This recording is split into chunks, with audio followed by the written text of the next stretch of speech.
This episode of the Empty Netters podcast is brought to you by LABATT Blue Light. There is no beer on the planet that tastes better and has as much kindness in it because LABATT Blue Light is brewed with Canadian kindness in every single bottle, can, and pint that you could find. It's hockey season right now. You need a cold, refreshing beer while you're sitting down watching the game, whether it's in the stadium or at home, and nothing is better than that crisp, refreshing taste of a fresh LABATT Blue Light. Hockey's favorite beer, Empty Netter's favorite beer. Get yourself some today and start enjoying the game that much better.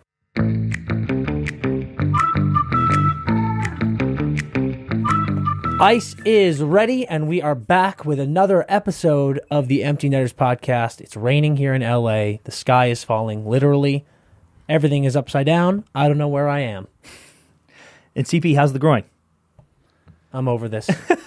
You know what? I'm over it because we went skiing this weekend, and this bitch didn't have... Nothing was wrong. A lot of people forgot my groin. At no point was he like, oh, God, I'm so sore, which partially credit to him for not complaining. But the other side of it is he's clearly full of shit. Dude, you know what Russian the gas PEDs? You know what the flowing PEDs was? It was 2 hours in the hot tub, both days, like a full 2 hour soak. Dude, got it loose, got it limber, changed the game. This is actually a discussion that I would love to open to the floor, and by that I mean just Blake, because You know I know my where you answer. stand. I know what you're gonna say. How long is too long to be in a hot tub for you, Blake? Because I don't love hot tubs. I think they feel great, but after about 10 to 15 minutes, I'm just sweating and miserable, and I'm like, get me the fuck out of this. I'm like a set the hot tub to 98, 99 degrees type of guy.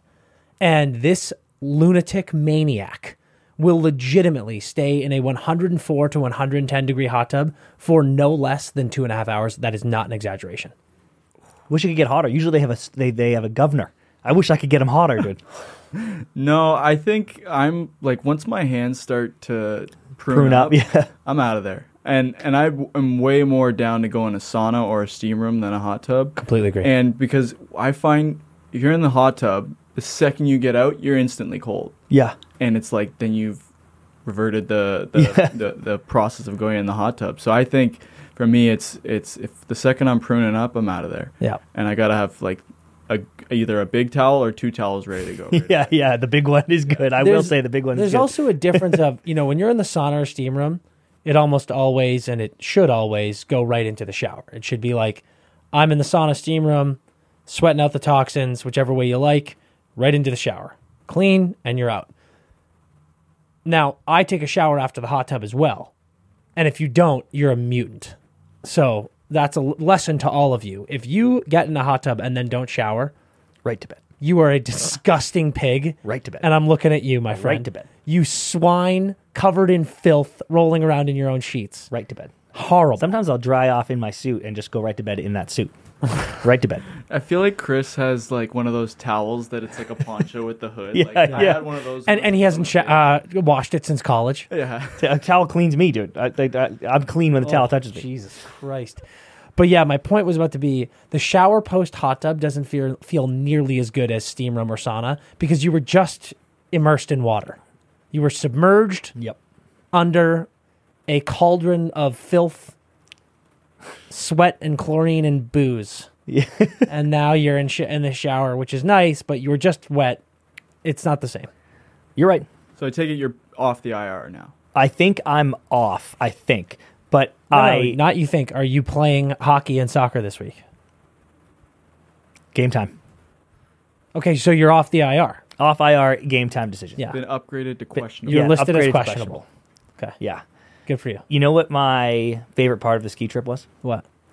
Dan and I had to get back, and we were taking the LA exit shuttle with 8 billion ski bags, and like it was such a nightmare. First time I've ever been on the shuttle. Where did you guys go skiing? Taos, Yeah. New Mexico. Yeah, hey, quick Never plug for heard of Taos. that. Holy shit. Yeah, quick plug for Taos. Awesome mountain. If you're skiers, check it out immediately. Oh my God. Check it out immediately.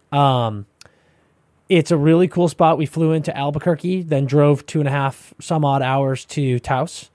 Amazing spot, amazing people. Yeah. Yeah, really good time. Really good time. So yeah, we're on the LA exit, and we get there, and all the bags, and we're like, "Hey, dude, can we get on?" And the guy was like, "Yeah," and he helps get the bags in. But then we were just standing there, and he's like, "You can't stand here. You got to sit in the back." There were a couple seats in the back. So Dan and I trudged to the back of the shuttle, and he drives us all the way to the Uber stand or whatever. And as we're getting off, there was a dude sitting back there too. And as we're getting off, the dude gets up and he's like, "Hey, boys, big fan." And I was like, "All right, dude." Really Name's cool, Logan. Dude. Great. Logan's a Red Wings fan. His wings are buzzing. Yep. So I hope Logan had a great trip wherever he was coming from. I hope he had a great night. Awesome dude. Loved meeting Logan. And I'm now 1-for-1 on great experiences on the LABATT shuttle. Yeah, because I've never. Yeah. Also, I know it's LA Exit, but I like LABATT. LABATT. Me too. It's like, what did the you LABATT. just say? It's a little cross crew. Yeah. LABATT. Hell of a trip. Had a great time. Hell of a trip. Yeah. Nice. We've got a great episode today. Erin Ambrose, star of the PWHL Montreal team, joins us on the podcast. What a blast. Erin was a great example of I could have talked to her for 25 hours. Not 24, correct. 25. Yep. A day and an hour. Just buzzing with conversation. And to be clear, because I want this on record, she went on a heater after we recorded. So I know this is coming out, and she's already scored it. You'll hear us talking about it, but like I need the record to show. You're going to hear us talk to her about a little netters bump, and boy, oh boy, did she get that. Oh my God. Bump. Absolutely buzzing since talking to us. So that is going to be a blast. We're going to get into all the nonsense that has happened over this past week, and we got to start with no Bucky warm-ups. One more thing before we get into that. What are you guys wearing? Ooh, I like that. What a question, Blake. What a question. Ladies and gentlemen, boys and girls, we got some merch. This is the long sleeve number. Yep. I'm wearing the crew neck right now. Clean. We got a T-shirt as well. It's right there. Do you want to get it? Not really. Okay, they've seen it. People will see it. We'll post it more on the stories. Great call, Blakey. New official Netters team merch has dropped. The new Friday Beer Shop and Empty Netters Shop website is going live on the 31st of January. We've got a great new supplier. We've got great new operations. So that stuff is going to be smooth sailing. When you figure out what you want, get that right into your shopping cart, get it to your place. But this is the best stuff we've ever made. I agree. It's fantastic. Comfy as hell, looks clean and crisp. You got to love it. I heard from an inside source, fellas out there, it's made from boyfriend material. Wow. Ooh. Wow. Yeah, it's pretty high quality. So fellas out there, if you need it, just so you know, it's make the play. That's true. Do you think I think there might be some girlfriend material in there too. I think with the boyfriend material comes with the territory that the girlfriend would steal the shirt. Oh, nice. The crew neck. Wear this right to bed. Boyfriend. Wear this right to bed. But actually, the gals out there, if you stock up on this, it's just going to make all the dudes be like, "What the fuck? Where did you get that?" Right. So you're helping us out. That's going to quadruple sales. Yeah, exactly. Get the girls. Stuff. Okay, no Bucky warm up. Blakey, you had a great discussion topic. Why don't you take us there? Is this the fan etiquette? Yes. So I went to the Kings and Rangers game on Saturday. Shout out to my friends of the Kings for hooking me up with some tickets. And it was a great game. It was super cool to see the quick tribute. They at the first TV timeout they played the video, and then coming out of the TV timeout, so when the broadcast came back, there was a spotlight on Quick. All the lights went down. Had his mask up, stick up to the sky. Super awesome. Kings got the dub. They needed it. But what I want to talk about is just general fan etiquette at games. So I went to the game with my wife, and sitting behind us was just a group of friends, like you would go to any game with, but they wouldn't shut up. And they wouldn't shut up about nonsense. Like, they weren't talking about the game or anything. Like, they were just talking about their plans afterwards, their, stories about their friends. And it's to the point where they're almost yelling to talk to the guy 5 seats across. And it was just, comes back to me where, if you're at a hockey game, it's not social hour. Unless you're in the box, unless you're, you get the suite, do your thing. Yeah. But, if you're in the bowl and if you're in the section, we want to watch the game. I don't want to hear about what club you're going to 2 hours from now or what you plan on ordering from DoorDash when you get home at 2 a.m. So that, but then also we had, the Rags were in town, and I had a Rags fan in front of me, older gentleman, seemed like he was there with either his daughters or his nieces, and this guy, the Kings scored first goal of the game. this guy stands up and just motherfucks one of the Rangers defensemen under his breath, but then gets progressively louder and madder. Yep. And like his daughters are sitting right next to him, and they're so embarrassed. One of them is literally like going up to his, pulling his shirt, like trying to get him to sit back down. The wife literally got up, went like left, and this guy would literally be trying to have his rant with other fans around him because people were looking at him like he was like he lost me. I was gonna say I was with him. I was with him for a moment, but he lost me. Like people, like he kept going on, and like everyone was like looking back, like this guy's serious. And the cherry on the top was we had a group of kids in a suite behind us doing a Go Kings Go chant during the play, and they're pretty loud. They're into it. That's what we love, into the game. Yep. And this guy literally, as the play is going on, looks back at these kids and stares at them until they stop their chant. I'm back in. I'm actually back in. Wow, that's a fucking power move. So intense. That is a power move. So intense. And yeah, so my thing about fan etiquette is, look, if you're at the game, care about the game, watch the game, and have some courtesy for the fans around you. But that's impressive. Like, don't get me wrong, this guy provided some pretty great entertainment. Yeah.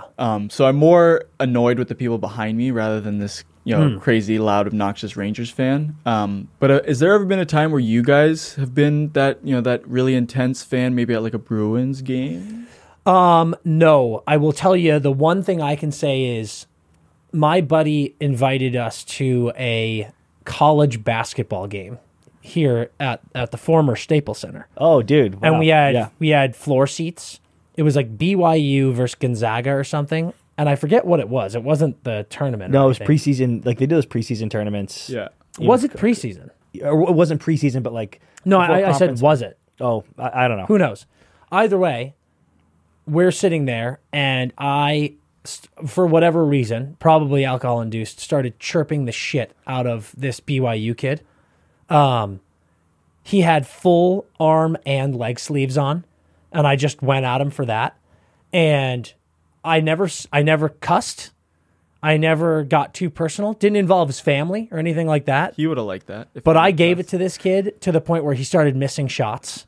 And it was awesome. And the people around us were like laughing every time I said something, and they were like, "You're in his head." Like, what were your like go-to chirp? I don't really remember. Maybe you do. I kept saying, I was like, "This guy's guy's saying you cold." You're like, "You cold?" Yeah, I was saying shit like that. I said he had a fucking flex suit on. I like a swimsuit on. I think it was a wetsuit. I was like, "Buddy, going surfing later. He's got his wetsuit on," or something like that. Very simple, but it was definitely affecting him. And eventually, members of the Staples Center staff moved me. They came out to, they're like, "You guys can't sit here." They were like, we're moving you. And I was like, what? And everyone around me was like, what? That's bullshit. You can't do that. He's doing so well. And someone was like, you can't fucking kick him out. And they're like, no, we're moving you to the floor seats just on the other end. Like, you can't be here. Because I was right by his bench too. Yeah. And I was forcibly removed from my seats at Staples Center. But just to another part of the floor, which was weird. It was like, we respect your game, but you're killing this kid. Making it harder on you. Yeah. I think that was bullshit.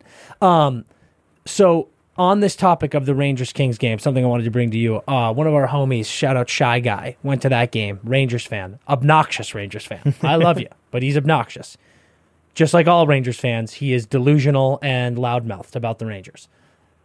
He, after that game, said to me, is Crypto.com the worst hockey barn in the league?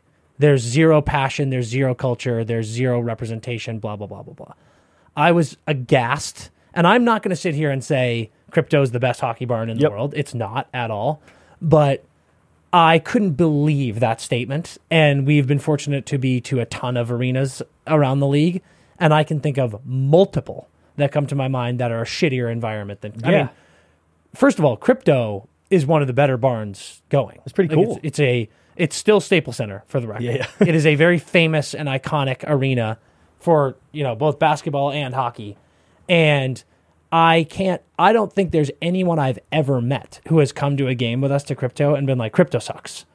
I think that like everyone is like, Crypto's a dope place. It's like there's great food, there's great drink options. There's better barns out there for sure. Yep. And if you want to focus in on the hockey culture, there's one thing I have always said. people forget how old of a team the Kings are. Like, the Kings are in the second expansion. Mm-hmm. The Kings are a great organization, and if you look at value of a team, they are on the high end in the NHL. I think my final take on this, and I know I'm going to get murdered for it, but it was in the heat of the moment talking with a Rangers buddy. MSG is a fucking dump.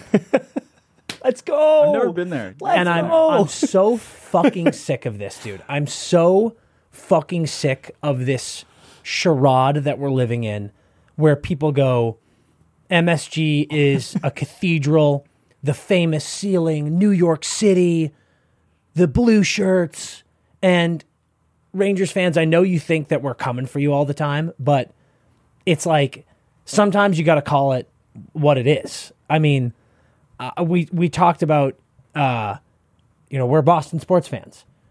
Gillette Stadium is a nice stadium. Fuck that place, dude. Yeah. Awful. It's an Fuck awful the lighthouse. It's it's an awful drive. I mean, if you're in New England, if you're in Boston, it's a brutal drive to get to the stadium. It's all fucking pink hat rich fans there. There's no intensity. There's no culture. The Patriots were just lucky to be dominant for 20 years, and are the tailgates not good? They're pretty sick. They're okay. I think okay is as good as I'll give them. Again, it's a bunch of powder puff people, dude. And the thing that's brutal about that tailgate is when you're driving 2 fucking hours from Boston to get to the game. True. It's not that bad. It's not 2 hours, but not from Boston. It's tough. So they're not the best tailgates.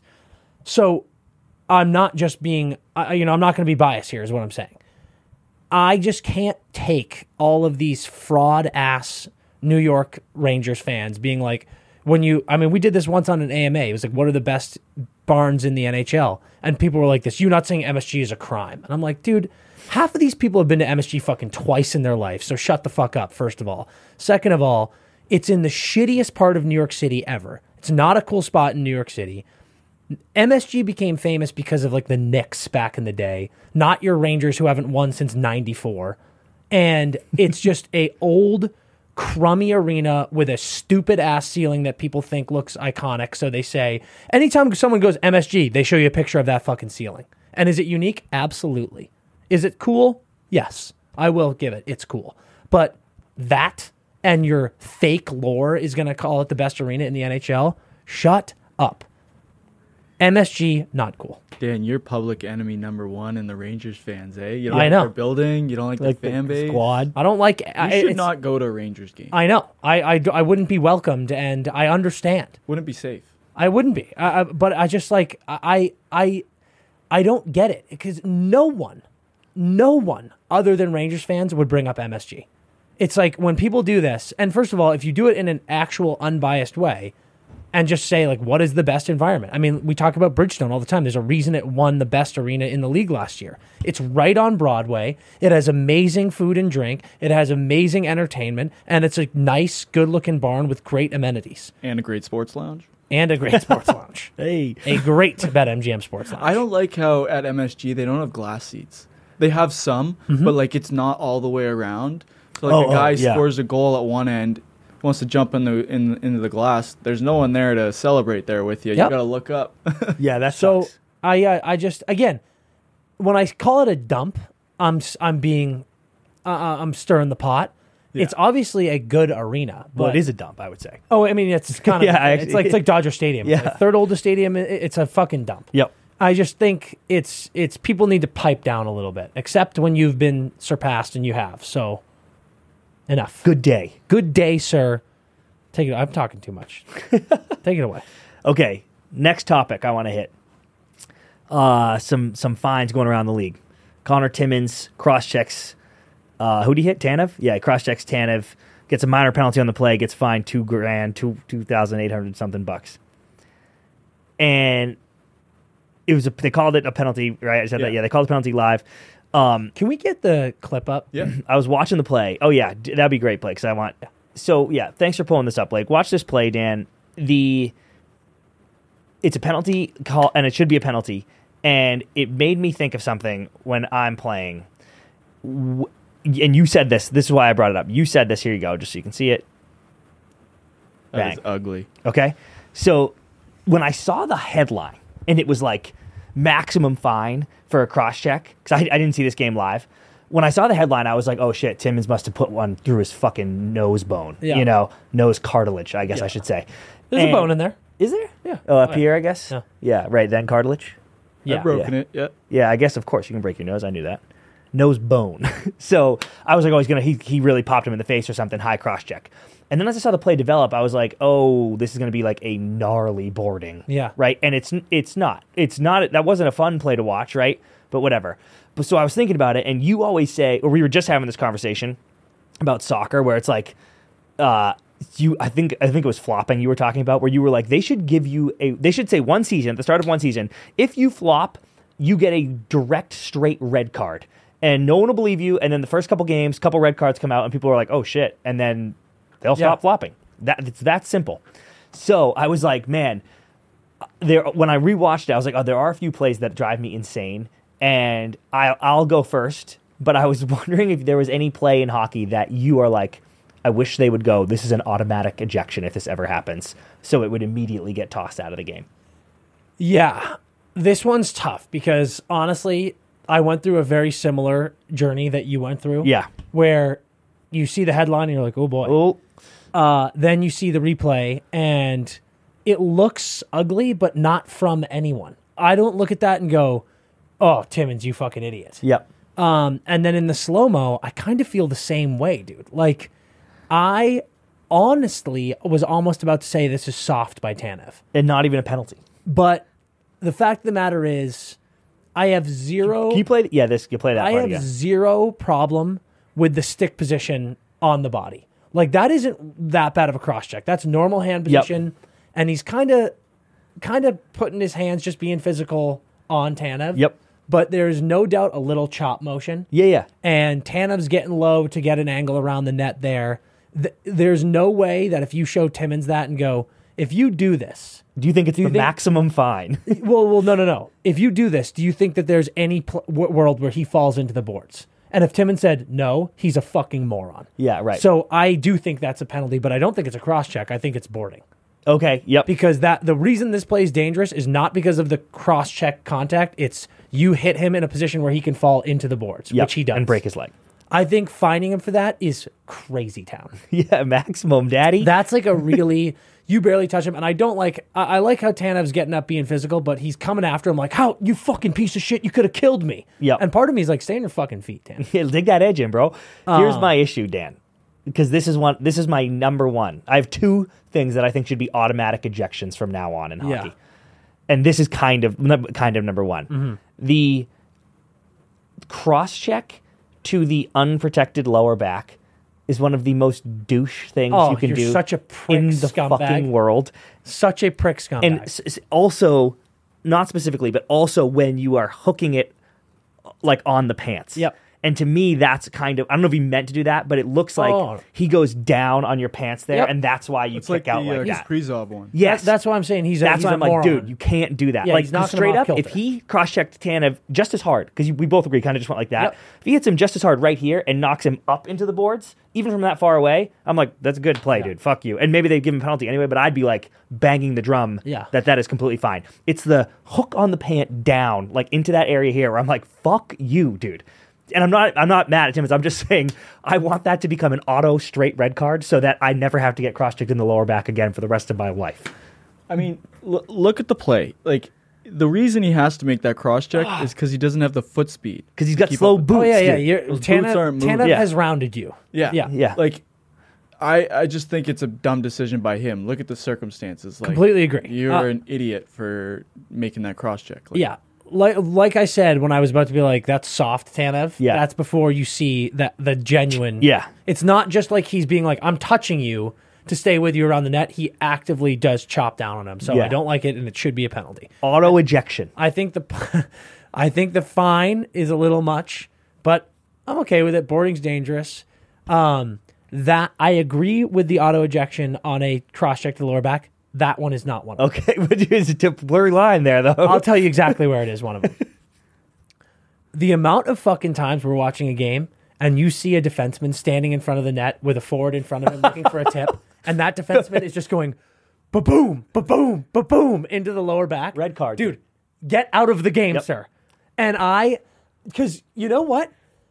I do this in beer league. All you have to do is just put your glove on them. Yeah. If you want to move a forward out front of the net, whether top or bottom hand, put your fist into their back, into their hip. Get them swiveling off balance. But when you put that fucking carbon fiber stick into their spine, into their side, into their kidney shot, dude, get out of the game. And I can't fucking believe that isn't an immediate, like, if the ref sees that, I would go like this. Boom. Immediate penalty. Red card, dude. Like, I can't fathom that is allowed in this game.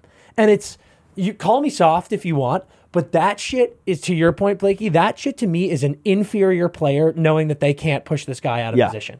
If you can't, in a clean way and physical way, push this guy out of position so he's not getting a great chance to tip the puck in, you are a fucking plug, and you should be in the box. Yeah. Because and I'm telling you guys, next time you watch a hockey game, especially on the power play, or when a team has a lot of possession in the offensive zone, watch those defensemen in front of the net. And I'm sure you will see at least once in the game someone going to fucking town, hacking down a tree, just ripping into that kidney or that spine, and it's got to go. You slip a disc just watching it, dude. It's unbelievable, dude. I am so out on that, and I'm so in on your take on the ejection. My other penalty or play that should get ejected, diving.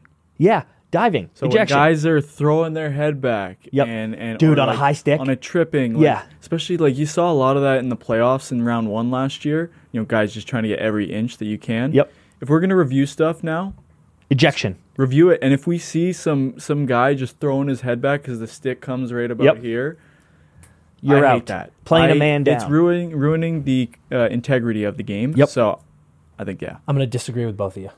No, you want a fucking red card for diving in soccer and not a red card for diving in hockey? It's the most hypocritical shit I've ever heard. I think we're already seeing embellishment calls, and I think that's an amazing step. It's an amazing step. Just take it a step further. Ejection. Yeah. It just doesn't happen that often. Well, it'll happen never if we eject them. Okay, but that to go auto ejection on something that's not a problem. You're gone, Jackie. I feel like 2 years ago. Nice.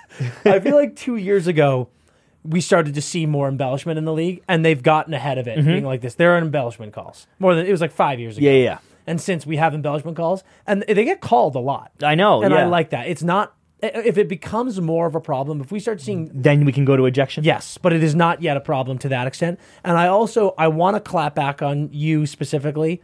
I don't know if you said it as much, Blake. The head back high stick, that is a, like... sometimes it's a reaction. It's a self-preservation reaction. Sometimes it's a reaction. If you get hit in the face, you're kind of like, whoa. And then when they show it in slow-mo and a stick comes up and, hits you in the shoulder pad and the guy's head go back, people are like, this fucking bitch, he's just selling the... Dude, if you see a stick at full speed in your eyesight, you're going to You flinch. Like, whoa. So I'm going to defend the guys... and myself, because God knows I've done it. There are some fakes, though. There are some people who are genuinely faking. When you throw a head back and then grab your face when clearly it has not been touched. Yeah, ejection. I'll listen to an ejection. Ejection. That slows down the game, because then the ref's got to look at the replay. I don't care, dude. Get out. But you know what I am? Okay, hold on. I got it. I figured it out. This is what we do. We see a play. There's a high stick, whether it gets called or not. And the player throws head back and covers mouth and starts looking for blood. Let the boys in Toronto handle that. Yep. And then we get a mid-play whistle. boot. Yeah. No. Oh, you just pull them off. Literally, will be like, so let's say someone's in the box, whomever. Tanev, we're talking about Tanev. Tanev throws a high stick, catches someone in the shoulder pad, they throw their head back, cover their mouth, goes to the box, 2 minutes, no blood, whatever, 2 minutes. He's in the box. The boys in Toronto look at it, and they go like this. He covered his mouth. There was no face contact. Bloop, bloop. Little radio down to the game. Tanev's booted. No. The guy who Tanev might have. Sorry, yeah. The guy. They do the little radio walkie-talkie down. The guy who sold the call, booted. Question. You're Love gone. this. Question. Let's say you're gone, buddy. Let's say the guy's a power play guy. He's a PP1 guy. So boom, penalty. Tanev, 2 minutes. Go to the box. Blake steps out to play on the power play. Win the draw. Face off. Bang. 1T. Blake goal. Then phone call. No. Blake faked it. So Blake's now ejected. Does the goal stand? No, Or does because it go backwards in time? The penalty still stands in my... So it's still a goal. Yes, Yeah. because Tanev still slashed him. Yep. Just wasn't in the face. Still a high stick. Yep. Be You're getting- hilarious if you had like guys in like all black suits just working their way onto the bench, tapping someone on the shoulder. Oh yeah. I think every arena needs a toss guy. Dan. He's so He's a fun. guy in Yeah. an all black suit, black shades, full men in black, and he comes up behind someone and goes, Gone. "You're out." It's like a bouncer tossing you from the club. Actually, I want them to do that. Oh, like I want it to be two aggressively? guys. I want it to be two guys, And they pick with you a up. little They pick you up by the earpiece- arms. with a little earpiece and a clipboard, maybe, and they come out and they loop under your arms. Both sides drag you out, feet kicking, You out of toes the club. down. Yeah. I got one more for like you, that. Dan. If a player in the league is carrying the puck into the offensive zone on their strong side, okay, and they fire a shot on net wide, and it rims around the boards and starts a breakout for the other team, ejected. I need it out of the game, and I need it out of the game yesterday. Dude. Okay. Ejected.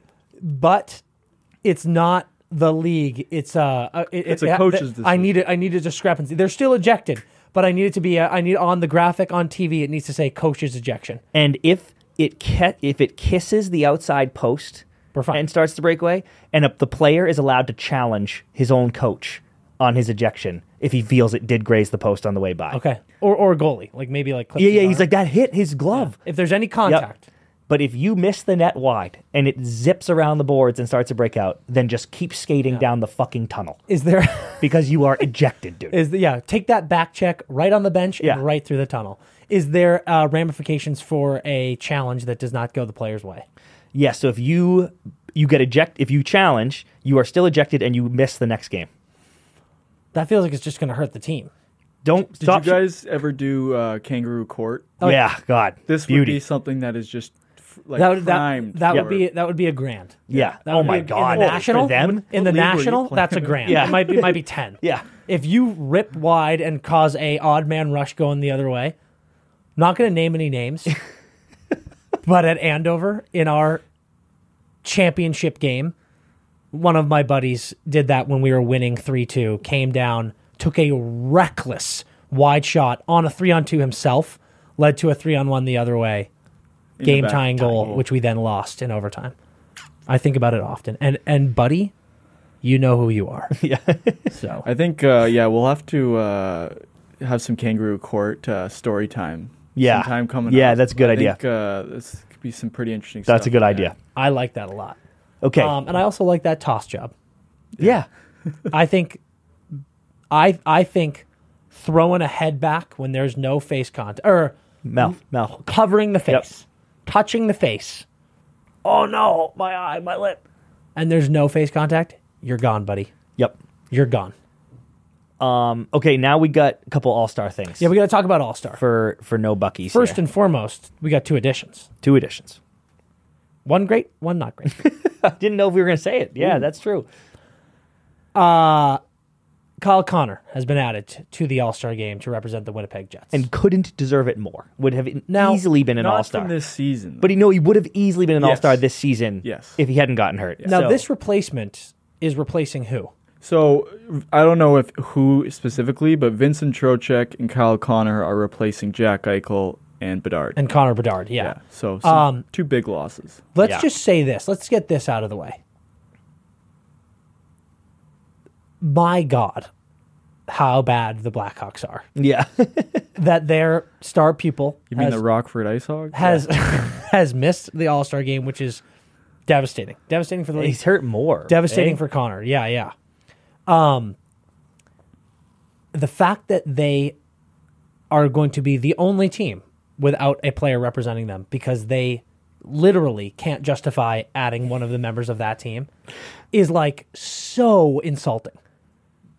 It is ridiculous. So insulting. So I feel terrible. I think the Blackhawks are due for this isn't a punishment, but a bad look. Like, Yeah. Look, you know what? I agree. Yeah. You don't get to play in the All-Star game. You don't get to throw Dickinson in the No. All-Star game No. or Peter Mrazek or Yeah. Philip Kurashev You because no one wants to see them. No one does.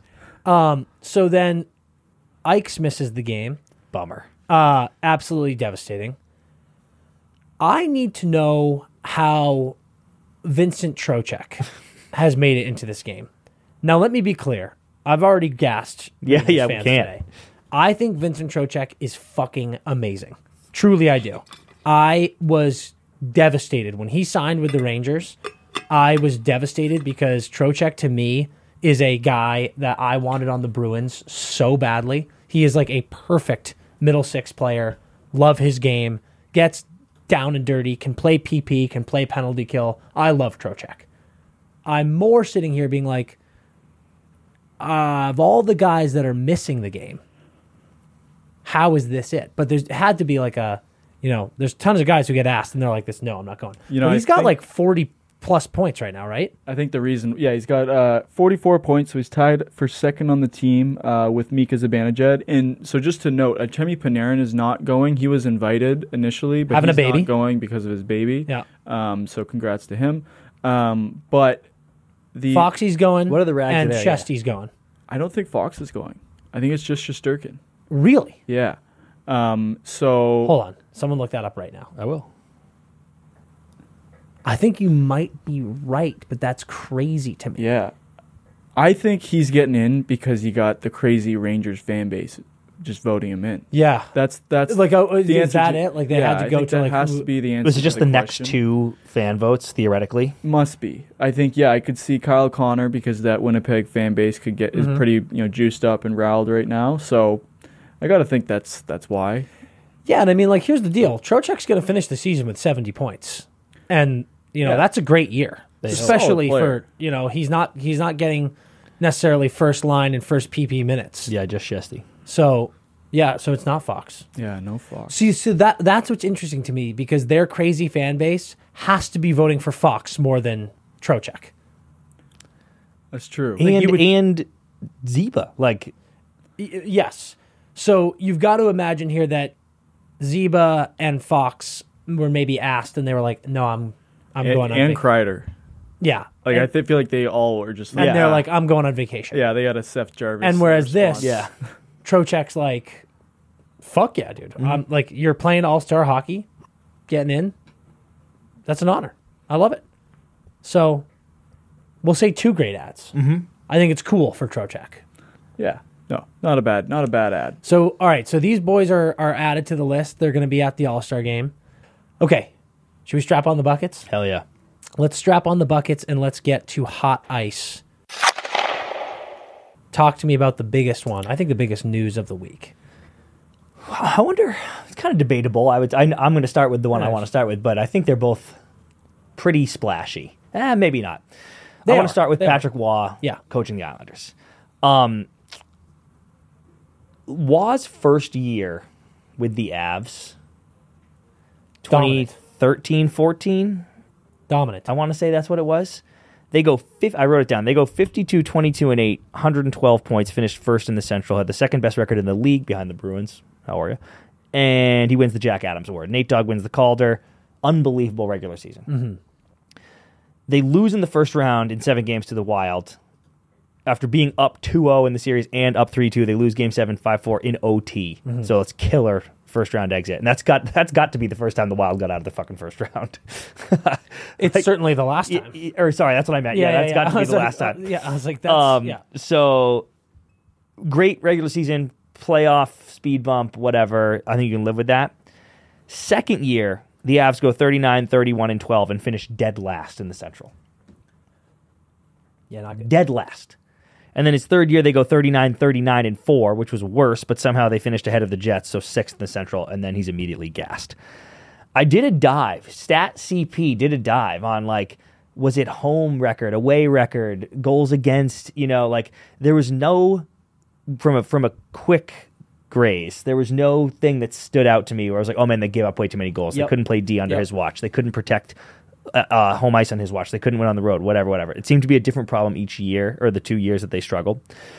Now, Double L's, Lano did a pretty good job year 1, I would say. Mm-hmm. I wrote down their record too. What was it? 42, 31, and 9. They finished 4th. And I know a lot of Islanders fans, because you're coming off those back-to-back Eastern Conference Finals appearances, were like, anything less than that is a regression, which objectively is true from the stat sheet. But I'm like, you gotta feel like those Islanders teams were overachieving, right? Like those back-to-back Eastern Conference Finals. I was like, what are you doing here? This is ridiculous. So, like, similar to the argument we made, I think it was maybe about the old Kings teams, where it's like, I guess it's kind of the reverse, but the Kings did worse against the Oilers last year, but we felt like they were better. You know, there's a world where the Islanders didn't make the Eastern Conference Finals, and I would have been like, yeah, but you're still improving. Like, that was fugazi when you were up there before. Yeah. So I didn't mind the Islanders perform. They were nutless. We made fun of them for being nutless many times, but like that was more of a roster situation than a Lambert situation for me. Yeah. So them not making the Eastern, fourth wasn't it, but they made the playoffs. Them not making the Eastern Conference Finals, I'm like, whatever, dude. You weren't actually that good before. So to have a start this year where they're kind of, I think they're in fourth again, right? Like right now. So to kind of have a similar start, to pull the plug, I'm like, oh, wow. Like that was kind of surprising to me. Yeah, okay. Or can I jump in? Yeah, please. You know what's funny is, so Lambert was named head coach after the, in my opinion, surprising Trotz firing. Yeah, of course, yeah. And so last season was his first year. Yep. And then he does this year. I thought last year was so bad.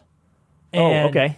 They limped their bitch asses into the playoffs, and I'm on record saying I think they stole a playoff spot from a team that would have been way more fun and would have done way better.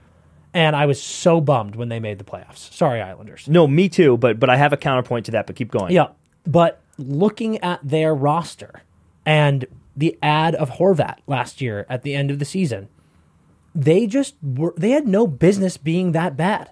I think they have the best goalie on planet Earth. He's not playing like it this year, but I think they have the best goalie on planet Earth.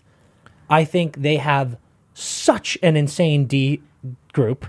And they have really talented forwards, and then you added Horvat. Like we said, shout out Witt on Chicklets. Dude, all they had to do was add someone like Horvat last year, and they did. And it was truly a shout out. It was truly a good job, Lou. Like, all Lamoriello had to do was add someone like Bo. They did it. And they just had a pretty, to quote you again, nutless performance in the playoffs after what I thought was a nutless Who'd they lose to? They lost to the Canes. Yeah. Talking about last year? Yeah, first, because they were the 8 seed. Canes were the 1. They lost to the Canes. Yeah, they lost to the Canes. Yeah. That was just such a boring performance, in my opinion. And I borderline would have fired Lane then. But you made the playoffs in the first year as a coach.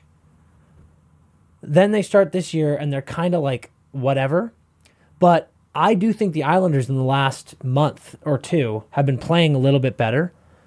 You're seeing Matt Barzal playing much higher than he has in the past. He's back up to that first year in the league production. And I'm with you in that. I'm like, this was a bit unexpected. Yeah. They're fourth, and they're in the playoff hunt. And I just don't think I would have called this. But at the same time, all said, I love this firing. Oh, okay. The firing or the hiring? The firing. Oh. So I heard that Lou had his eyes on Patrick Waugh for a while now, and they've been talking for a little bit. So it seemed like it was like Patrick Waugh or nothing. Yeah. Oh, and maybe it's a situation of he got walked finally. A little bit of insider trading. He was like, I want you. Maybe Waugh was hesitant, and now he's like, I'm in. Yeah. Just like, boom, we're swapped. If that happened, then that explains a lot. But yeah, I mean, I love this firing because I look at the Islanders team and their roster, and I think they should be better. The Met is tough. Above them is New York, Carolina, and Philly. Philly has got to be the team that you're like, how are we not fucking ahead of the Flyers, dude? Because they have a fucking goated coach. And when you say all that, too, when you think about the fact that the fucking Devils and their roster are below you, and you are somehow not in third, that is not, like, you look at this limping Devils team and you go, what a fucking gift we've been given to maybe steal third place, and you're below the Flyers, and that's not a shot at the Flyers. I've said it a million times. Flyers are the most fun team in the NHL right now. But you just have to look at it as look at strictly on paper the rosters, look at preseason projections. You can't be below them. And with this opportunity of the Devils sucking, oh my God, this is not okay. So I love this firing. Now, as far as Waugh, the NHL is a better place when Patrick Waugh is behind the bench. Hell yeah. And I say that from a sheer entertainment standpoint. Yep. This is a guy who literally, when playing for the Montreal Canadiens, told their management to get fucked and trade him. And owner to literally get fucked and trade him, which they then immediately did. This is a guy who, when coaching, ripped down the stanchion between benches trying to fucking get to another coach. He's a lunatic. He would have ate Bruce Boudreau. Yeah. Literally. Through that glass. Yeah. He would have snapped his neck like a predator. Unbelievable. And we're also talking about a guy who is the number 1 or 2 goalie in NHL history, and he ain't 2. Yeah, dude, I agree. I didn't think you were going to say that. And I love this dude. He's a competitor. He's a fucking animal. He's a lunatic. And I don't know if he's going to make the Islanders better. I really don't. Big overtime win in his first game, but there's a chance that the plagues that have haunted the Islanders over the last several years might just still be there, and they will drive him insane. Or he might find that next level for this group. I mean, you saw Matty Barzal doing his interview, and he said a coach like Patrick Waugh in this team and his systems and his style of coaching is, quote, music to his ears. Yeah. You love hearing that from a guy like Barzal. So I have no idea how this is going to go, but I love the move. I love the move because, again, the opportunity that this Islanders team has and that they haven't taken requires change and demands change, rather. And one thing I think about this, like, look, the guy's a winner. Like, he's won 2 Mem Cups. He's won the Q once. Yep. Like, he won the Mem Cup last year. I think it's in the NHL these days, like, it's not about the X's and O's, about the Jims and the Joes. Yep. Everyone does the 1-3-1 now. Everyone does the umbrella. Everyone does the drop pass and the power play breakout. Mm-hmm. You're not really like Patrick Waugh is not going to come in and be like, all right, guys, we're going to go 5-4 checkers, no defense, and change the game. Like, it's more a matter of how he can, reach that group and really speak his mind to that group. And I think he's the perfect guy for it. Him and Lou, think about Lou, his whole, the majority of his management career, he had Marty Brodeur as his backbone. Mm-hmm. So he knows those kind of personalities, and I think that's what he sees in Patrick Waugh. So it's interesting. And I think, can you do me a favor and get up the Islanders roster here? I think when you get a guy like Lou, who had Marty Brodeur, and now you have Sorokin, and Sorokin is not performing. Yeah. What is the problem here? And maybe those are questions that he had to ask, and then found out that maybe the answer of why it wasn't going well was Lane. And you got to do something about it. You got to remove that equation to the recipe, But I think when you've got him, you've got a defensive core that has Dobson, Pelech, scroll down for me, Mayfield this might be edited. Ryan Pulock is injured. Okay, Pulock is injured. Okay. But either way, so your D-core on this Islanders team is Romanov, Dobson, Pelech, Sebastian Aho, the other one. And then you got Mayfield and Bolduc on the third pairing. That's a good D-core. And brutal that Pulock is injured. Mm-hmm. Because, he's a stud. He's a stud. And Pelech and Pulock last year were like, oh my God. They're like one of the best shutdown pairs in the league. But I just think that's a pretty solid D-core. Yep. And then you've got Sorokin, and Sorokin's not playing that well, or not performing that well, and then you are, again, in fourth. Something had to change, I think. Okay, so here's all I'll say. I love Patrick Waugh. I want him in the league. I like the hiring in a vacuum. I hate the firing, though, and here's why. Well, I don't hate it, but here's why. The Islanders, and I'll say again, I already said this, but those 2 Eastern Conference Finals appearances gave fans poor expectations. Mm-hmm. They were not that good, or they should not have been that far in the playoffs. They made it that far. They were dismissed, and that should not have been expected. The next year, they missed the playoffs. Mm-hmm. Trotz gets gas, which was kind of reactionary, certainly, but that was closer to what they were, according to me, than the Eastern Conference Finals appearances. So I'm like, you're a barely make the playoff team, according to me. You miss it, but with Trotz, fire him, hire Lane. He immediately gets you in the playoffs. And I agree with you. I was also like, I hope they don't get in. But we have to give them credit, dude, because I was like, when I was looking at it, there's so many games in hand and shit last year, remember? I was looking at it last year and being like, you traded for somebody? There is no chance you stay in the playoffs. Yeah. Like, you guys are fucked, you fucking idiots. And God bless them, dude. They never fucking wavered. They were the team that was never fucking out. Remember all that chaos? There was like Panthers, Penguins, blah, blah, blah. Senators, I think. Yeah, the Islanders were like this. We were in the playoffs. Also, period. Yeah. Go ahead. I was going to say, I wanted to give more credit to the Sabres, but you did. They were in there. So it was like, I actually think, I was like, wow, great job, Lane and Islanders. Yeah. You finished 4th. That's a fucking exactly where you should be, and it's an improvement from last year. Yeah. And then he shows up this year, and yes, I'm like, ooh, shit, we should be better than the Flyers. But, like, that was a surprise. The Devils give us a gift, whatever. But I'm like, they're in 4th right now. I think they're 2 points out of the wild card, but they're in a similar spot, and he's kind of got at least Barzal, but some of the guys going. Like, that was our big concern. Like, dude, Barzal better fucking produce this year. If Barzal was having a horrible year this year and they were in 4th, 5th, whatever, I'd be like, Lane's got to go. You're right. But I'm like, he's got the kid going again. You're in the playoffs basically again. Like, this team, and I don't mean to trash the Islanders, but like, I actually don't think this team's that good. Like, everyone's like, well, they're so sick. And I'm like, no, they're not. They're a fucking wild card team. Look at that roster. That's a wild card roster, according to me. So that's why I was just shocked that you gassed him, because I'm kind of like, dude, what did you want him to do? Work a fucking miracle? So that's my opinion on that. My Patrick Waugh thing, I'll just say this. I'm slightly concerned. I'd almost be... Hold on. Save your Patrick Waugh take so I can just quickly shove your words back down your throat. You think they're a wild card team?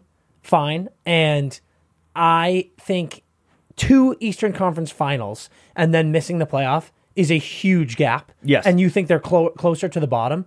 Sure. But I still think closer to the bottom means you're in the playoffs. Yeah, they're a first-round team. You're a first-round, second-round team. No. You're a first-round, second-round team. No. And, dude, Lane immediately gets them back in the playoff. I'm kind of like, go, good for you, dude. You got back from a massive drop-off. I feel like a fucking nutless monkey could do dude, that. it's hard. And you went out and got Horvat and got better, which is why you got into the playoffs. And now this year, you're worse. They're not in the playoffs currently. Yep. So fair. you're fucking fired, Lane. And, dude. and Horvat or Barzal is going, but dude, like, Anders Lee is having a bad year. Yep. And that's your fucking captain. So, like, what's going on here? old. Other than Barzal and Dobson, who are your 2 point leaders on this team, but by the way, a fucking defenseman is your second point leader. Yeah, thanks to Lane. Great job, Lane. No, something is not going well. So, yeah, dude, fuck that. And again, I stand by the Devils have free fallen, and you have not taken advantage of that. That is a failure. Yeah, but I will say, if you made the playoffs by a point last year, and this year you're a point out. This year you're a point out, and their GM goes like this, you're fucking fired. Hey, statistically that's worse. But halfway through the year, I'm like, yo, dude, can I have fucking 40 more games to get in, you idiot? Yeah. So but what if you don't? Yeah, then fire me. But you go like this, I'm not taking the risk, dude. Like, you should have gotten better. I didn't expect you to be exactly where you were. Yeah. I expect you to improve. And they haven't improved. They have regressed, which is aggressive to say. I hear you. But if you go like this, we're going to stick it out, and you miss playoffs, and then you lose out on Waugh, who's apparently your guy, that is fucking brutal. Yep. So I think clearly this goes back to the rumors and assumption that for Lou, Waugh was the guy. Yep. Waugh is available, and Lane Lambert is not performing. That you cannot argue. He's not performing horribly, but he is not performing. He's not the guy, but I'd be like, well, your roster's not the guy either. But okay, so let me say this Patrick Waugh thing, and I'm basing this off fucking nothing, obviously, because I've never been in a locker room with Patrick Waugh. But some early report, we've seen the intensity, obviously, and early reports are at practice, he's already like stopping drills and barking at stuff to make sure it's all good. My knee jerk is I'd almost rather Patrick Waugh coach a super talented team that isn't quite like the Devils, even that isn't quite putting it together, and you're like, I just need a fucking field general to be Jimmy Johnson, hey, the Miami Hurricanes, fucking style? Do this, you idiot! And I'm like, yes. Versus a team that I don't think has the high end talent. That I'm like, oh, now the coach is gonna like coach us up our very good guys to compete with like the elite guys. You're saying you need a Herb Brooks for this team. Yeah, I need a Herb Brooks on this team, and I need a Patrick Waugh coaching the Devils. That's why I'm kind of concerned about this hire. Do you guys think that the NHL is starting to go the way of European soccer a little bit in the GM and coaching roles, in that names are getting a lot of jobs and attracting a lot of players? Yeah, that's been a problem for the last 10 years. Yeah. For sure. They recycle. Yes. Reduce, reuse, recycle. And I think it's especially so, you've got a lot of guys who are coaches and GMs right now who played, but in the 60s and 70s, there wasn't as much media coverage or TV coverage, so the general hockey fan doesn't know a lot of these names, whereas now they do. Like, I feel like when you've got a team like the Avalanche with Sakic in a role, and you've got a team like the Wild with Guerin in a role, and you've got a team like the Bruins with Cam Neely in a role. And Sweeney, but more so Cam Neely. You are, because to me, Don Sweeney, good player, but not a great player. I don't think he was like an icon player of the Bruins. He was good. Don't get me wrong. But when you're seeing a lot of these teams with legends of the game in roles, I think it makes the whole package more attractive. I'm appalled with myself that I didn't just say Stevie Y. Yeah. But like, that is a thing, dude. And I've said it before as a fan, when a GOAT retires, I'm like, put them in a senior management role immediately. Yeah. Dude. I'm dead serious. I think it goes a long way when you get a guy like, I mean, it's the fucking well seems to have been poisoned, but like Marty St. Louis.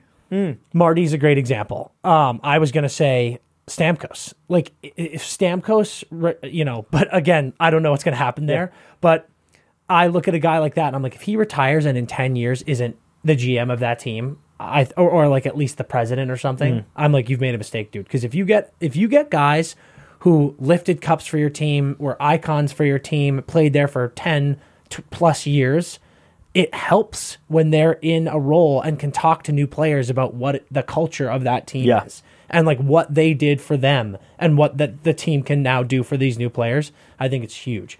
And for me, when you've got guys in the league who can now, on that Islanders team, look at the head coach and go, I fucking watched that guy play when I was growing up and falling in love with this game. Yep. And I know that he is a legend of the game. It's got to be helpful. It's a lot easier to respect your coach and listen to him. Chris, to your point, a team that could really use that kind of intensity, Toronto Maple Leafs. Dude, a great one. Yeah. I mean, he wouldn't. I don't think he would have wanted to go to Toronto, but fuck, but someone like that. Just get the boys fired up. I've been saying Toronto should go after Craig Berube.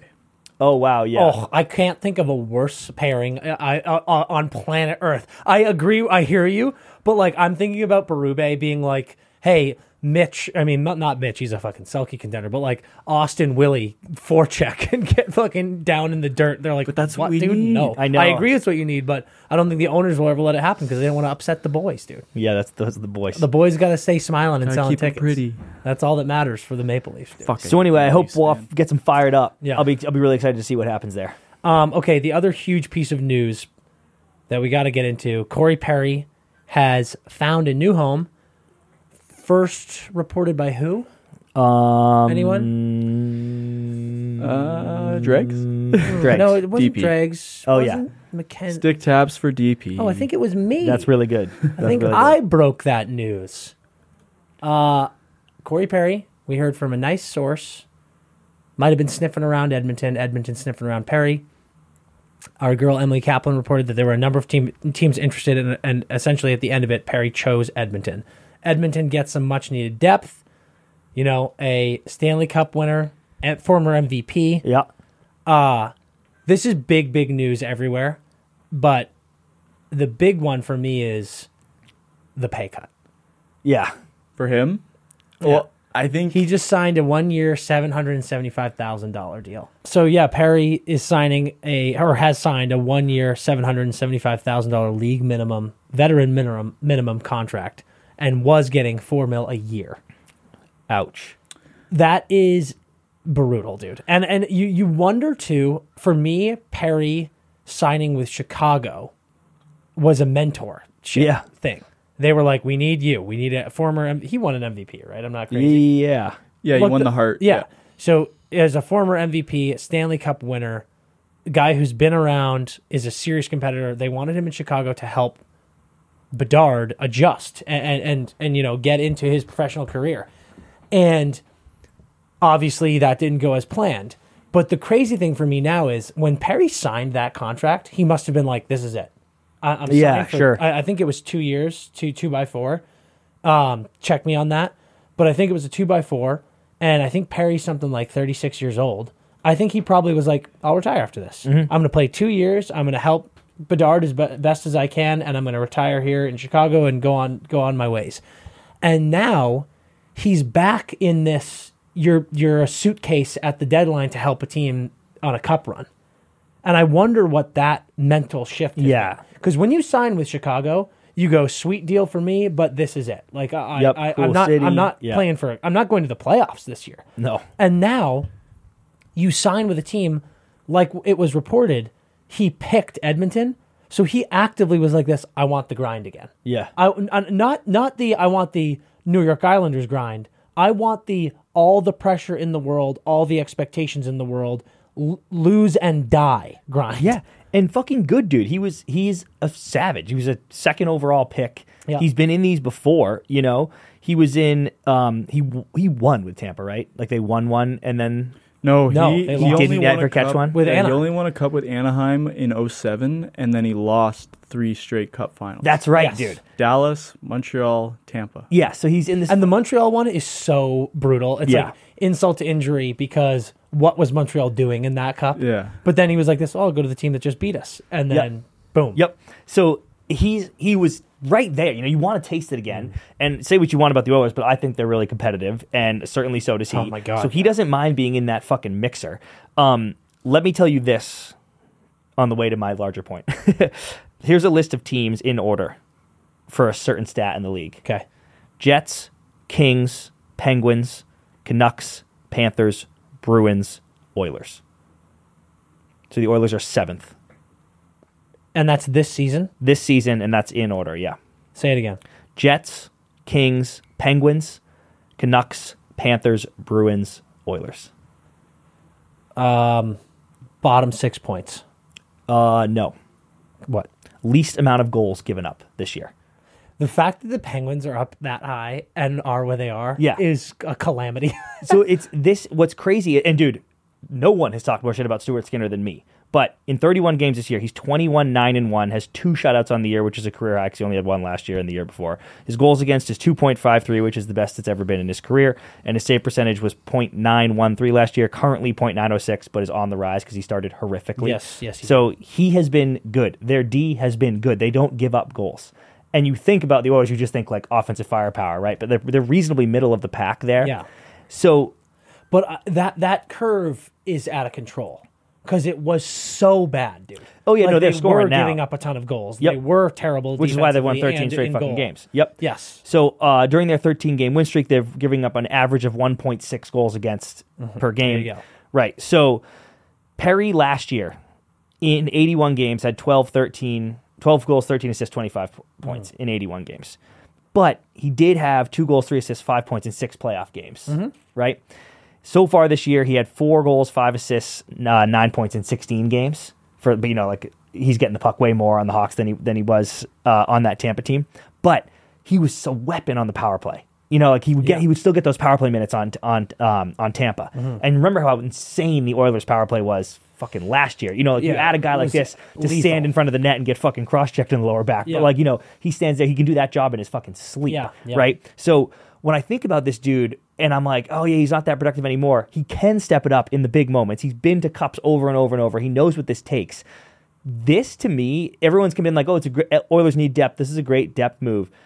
I'm almost like, oh, this is a gargantuan move. And I know I've been stroking the Oilers for the last couple episodes, but I'm like, I was in the camp of they need to make a move at the deadline. They're buyers for sure. This was their move. I think they are. Maybe they do something else small, but like I think this is a massive piece for this team. Dumb. Massive. I think piece. they got to This keep was adding depth. Me too. I think they'll add something the move else. is the craziest thing I've ever heard. This will be the biggest piece they acquire during the season. If that's the case, they're going to lose in the first or second round. Let me put a thought in your mind. Imagine this third line in the playoffs. Fogle, McLeod, Perry. That's a bitch and a half to play against. Yeah. I think that like it's not going to be their last move. I can't think, but I think it's a great move. Like Me too. It really solves that depth problem. To me, I think Fogel's an amazing player. That's what I need. I need a second line winger added to this team. And yes, if you move Fogle down and play him with Perry and McLeod, I'm like, yep, that's a great fucking line. Yeah. I agree. And maybe they will, but I everything you just said about Perry, to me, makes me go, this move doesn't move the needle for me at all. But I agree with you. His playoff mindset, I think, is a big shift. I think there's such low pressure on him on this team, which is nice. There's a big part of me that asks the question of like, what's his compete level? You know, like, is he washed? Is he close to washed? If he is, this is a disastrous ad. Yeah. What I'm really curious about, and this comes with the caveat of, I don't know what he's going through. I don't know where he's at mentally. Also fair. He said he's been working with mental health professionals. That's amazing. I hope whatever's going on, he is dealing with it well and is in a good mindset going into the rest of this season. I think if he is, let's say, and this wouldn't have happened, but let's say we can erase the cap hit and nothing had happened with Chicago and he was on Chicago just doing his thing and Edmonton traded for him and he joined this team. Yeah. I think this version of Corey Perry is more valuable because I think with everything that's happened and people going like this, he'll never play again. He's done, blah, blah, blah, blah, blah. Given the assumption that he's okay. Yeah, he's in the right headspace. I think he now has a chip on his shoulder. Something to prove and Corey something Perry to prove. is better. Yeah. And he is like, I just took a fucking $3 million plus pay cut. Yeah, right. And I can still play, and I picked this team to win a cup because I want to win a cup, and I want to show people that I wasn't just going to sit back and fucking let everything happen and fade off into the mist.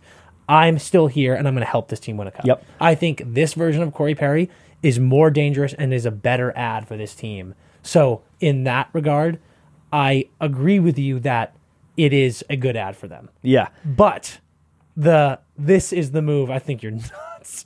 I think that I don't think a third line Corey Perry is the move that's like, bang, the Oilers did it. Well, I'm not saying the whole hockey world is like they're going to win a cup now. Definitely because of Corey Perry. And I also am pretty sure I won't be able to cash this check till playoffs. Yeah. Because I don't think he's going to finish the regular season going point per game. I'm like, oh my God, I think it's going to be wait your fucking turn. Not you. I'm saying haters, wait your turn, and then in the playoffs I'll show you. I was prepared to be like, first 10 games is going to be a good sample. Yeah. No, it's not. Right. You're right. The whether or not this is good is going to be completely dependent on how he plays in the playoffs. Yep. And listen, my whole argument is they won't sign anyone bigger than this. Yes, if they go and bring in a fucking sick-ass second-line winger, then I was wrong. They did do something more.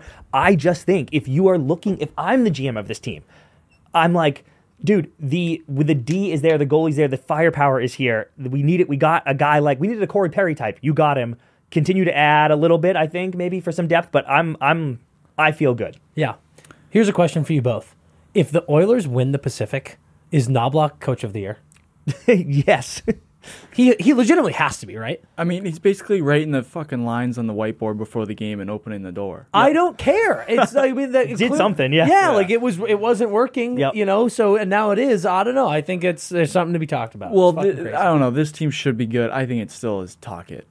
Rick Tocchet. Yeah, actually. Oh, fair. Yeah. Talk does. I fucking love Talk too. Yeah. Okay, that's it for Hot Ice. We've got to get into this Erin Ambrose interview. What a time. What a player. Yeah. And hope you enjoy this as much as we did. Taking a quick break to tell you guys about Southern Comfort. It is the innovative blend of fruit and spices that is ready for anything spirit. SoCo Original is my favorite. Back in the day, SoCo and Dr. Pepper was my absolute jam. Ask anybody who knows me, they will tell you that the CP special was SoCo and Dr. Pepper. Still dabble in it from time to time when I want it right now. Next time you're out at the bar, try out a SoCo shower.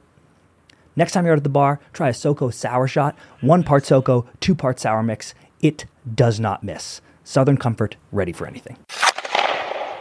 Well, we are absolutely pumped to be joined by a Keswick, Ontario native, a 2-time U18 gold medalist, a 2-time World Championship gold medalist, a 2022 Beijing Games Olympic gold medalist, an NCAA first team All-American, Defenseman of the Year, Rookie of the Year, and National Champion. Oh, Come on, with the Clarkson Golden Knights.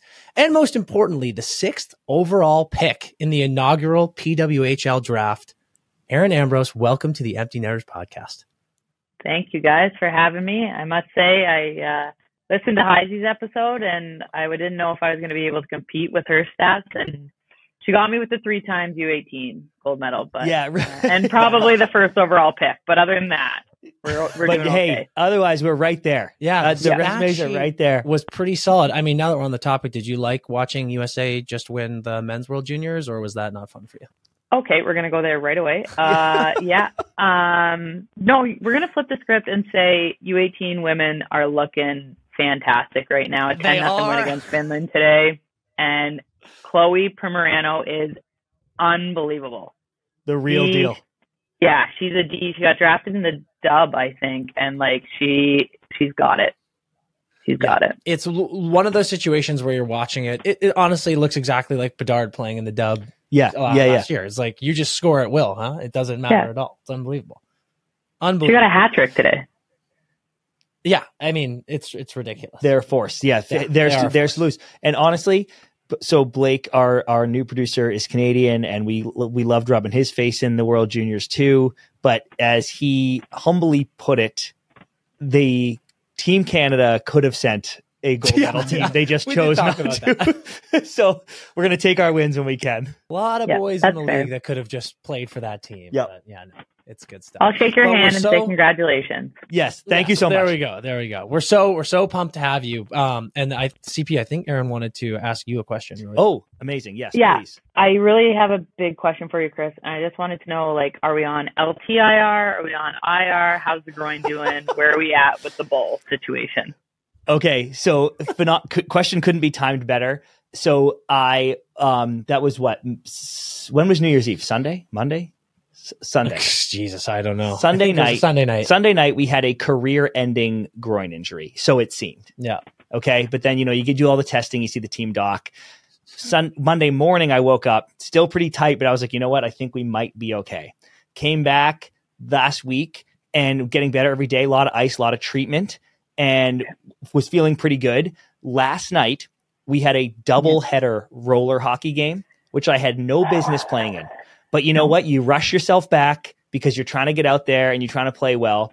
Not only did we lose both games, not only did I play horrifically in both games, but I have severely re-aggravated my groin injury. No. We talked about it before you came in. You've got a ski trip coming up. Why are you playing roller? I don't know. We hadn't played in a while. We were out of town. I wanted to get it back out there, and it's fun. And I honestly, when I started, because Erin, we live so close to the roller rink that we rollerblade to the rink. I literally get dressed with your bags and just blade. Yeah, I blade there literally and all my stuff. So I bladed to the rink, and I thought to myself, if this hurts, I'm not going to play. But it felt fine. So I went there, and it's just the change of direction, the casual blade was fine, but then, the puck goes somewhere else and I try to move, try to push off. And that's when it really was hurting. I was telling Blake because Blake plays with us too, halfway through game 1, I was like, this is bad. Yeah. And then game 2 was a shit show. Did you just Charlie Brown roll your whole way home? Dan, I was, how it's kind of downhill. I was doing the stick, just rowing your way. Couldn't even stride himself. Yeah, really tough. The neighbors are like, bro, you all right? And I'm like, not even close. You're not. Yeah, you're not at all. Send over some pasta. You might have to go through some cap circumvention for the ski trip, kind of figure something out, bring somebody else in. I think we might have to bury him, pick someone up off waivers, or make a last minute trade for sure. Yeah, but rub it on Island. See you later. Yeah, yeah. Because it's tough out here. People, not a lot of people give me enough credit for battling. That's true. And I don't. Not you especially. Effort was there, execution not so much. Yeah, exactly right. Okay, Erin, we have so much awesome stuff to talk about, but before we even get into that, we'd be remiss to have you on this week and not at least get your opinion on the Willie Nylander extension. 8 years, $11.5 million for the Leafs. That's a lot of money into the top 4 boys. How you feeling about it? Okay, I appreciate you guys asking me because everybody's like, "Oh, you're in Montreal now. You got to be a Habs fan." Like, no, I am Leafs through and through. It's well known. It's well documented. Me and Laura Stacey are like, we are Leafs gals. Good. I like it. I'm not going to say I love it, but I think I will love it after Johnny T comes off the books where he is. Yeah. I think in that situation, like, it's gonna hurt next year, but I think after that they're gonna be fine. Like Willie and Austin are Toronto Maple Leafs. Like they own it. They can do the big city stuff. Like, you couldn't lose them. You couldn't lose them. I think that's true. I also love talking to a rational Leafs fan. Yeah. Because admitting that there might be some tough sledding coming up here. Mm-hmm. That is huge. I think it's the self-awareness is important. And I could not agree with you more. Austin and Willie, they're fashionistas. They embrace the bright lights. Mm-hmm. I think he had to stay. But the tough question is do you think there's a world where Marner? Yeah. Does it cost you Marner? I think it might. Yeah. I do. It might. It might. Again, rational Leaf fan, like, and I mean, I was just watching the Leafs game before we hopped on, and like he just made a 6 pass to McCabe. Like, he's one of the best in the league, like no doubt. But he's going to want to raise. So I don't know. Well, it'll be interesting to see what Tree does because at some point the recipe doesn't keep working. Like, I'm still going to be the girl that goes to a bar in Montreal with my Leafs jersey on to watch playoff games and get absolutely roasted, but I'm going to do it. And I respect you so much for it. Yeah, exactly. We love you for it. That's what you have to do. All right. I want to get into your career here, and I want to start in college because you have, as we listed at the beginning, one of the greatest resumes in college that you could ever hope to have. And the success came quick for you. So you get to Clarkson. You immediately win Rookie of the Year. Sophomore year, you win a natty. Then you're a captain, junior, senior year. You're in the dance every single season. You're breaking records. You're the all-time leading defensive scorer in Clarkson history. What drew you to Clarkson? How did you find yourself ending up there? And then what are some of the, there's so much for you to think about here, but then what are some of the things that just have stuck with you forever and will continue to stick with you forever of your memories that you made there? Great questions. I think it's crazy to look back at like this year's like 10 years since we won our national championship, which is insane. And like, hurts my soul a little bit, but like, I guess going back to the beginning of it all, I was fortunate to have a lot of offers, like kind of looking at everything. And I was definitely the kid who I was like, I want the full experience. I went on official visits, which really aren't a thing now, but I didn't commit till like November of my senior year of high school, which was not appreciated by a lot of coaches. But I took my official visits to Wisconsin, Dartmouth, and Clarkson. So 3 completely different schools. And Wisco was hilarious because like full treatment. Stace and I actually went together on our official visits. Like we went on the football field for a game. Like we did everything. Like it was the top tier. And it was just, I think the big thing with Clarkson was I knew the coaches pretty well from some summer camps that I had done. And I liked, like, I'm a small town girl. Like I'm from Keswick, and just going to Potsdam, it felt really similar. And I think I knew a lot of the players that were already there and the comfort level. And a big thing for me, it was actually going into 2014 centralization. So my big hope, kind of grand scheme of things, was if I go in there and have a good freshman year, I give myself a chance to possibly get centralized with the Olympic team. And that didn't end up happening. But at the same time, like I was able to go into a place and play good minutes right away and play big minutes. And I think like the focus that I had from Matt DeRoche, he played at SLU, he played overseas, like professionally, and him as a D, like that one-on-one work my freshman and sophomore year, like took me to new levels. Yeah. And then there's more questions. I forgot there's more questions. No, I can tee you up because, like I said, I asked you so many things, and I do love that. You talk about growing up in the small town and then sort of going to a school in a small town. Was it a school that was at a young age sort of always on your radar? Because, in the grand scheme of thing, in both men's and women's, Clarkson's not one of the biggest names, but obviously they're a great program. You guys win a natty your second year there. But when did it sort of come on your radar and then later down your senior year, it sounds like materialize as the option that you eventually. And I'd love to hear how close you maybe were to the other ones. Like, were they on the table, or was it just kind of like I did visits there and it was never happening? All three were definitely on the table. To be honest, Dartmouth probably would have been where I ended up, but I was going to have to retake the SATs. And I was like, no, I'm out. Like, I'm done. Absolutely. So Dartmouth was not on the table. That is the biggest. Absolutely not. Dude, that is the biggest fuck that I've ever heard in my life. You can pay me to take the SATs again.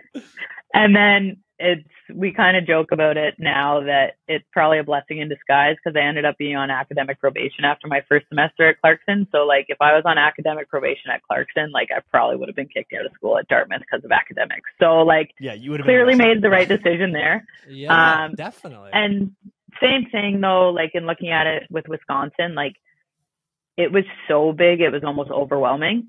Whereas especially with my situation with my academics, it was like I started to struggle and I'd have one-on-one meetings with my profs every week. Like, so I was able to get that help. So that definitely helped me. And I don't know if that would have been the case at Wisconsin. So in hindsight, like it definitely was the right choice academically to get myself out of that hole, which I shouldn't have ever put myself in the beginning. But I think the biggest thing with Clarkson is like I said, I had a relationship with both Matt and Chandaroche before I kind of got there, and it was just like their ability to make me feel heard. I think this was kind of in the transition period of, I guess, our game and coaches having more relationships with players and actually getting to know them as people, not just hockey players. And that was kind of the big thing for me with those two. And I mean, I've been very open about my mental health struggles and everything like that. And I think that in the end, it was a very good decision for me with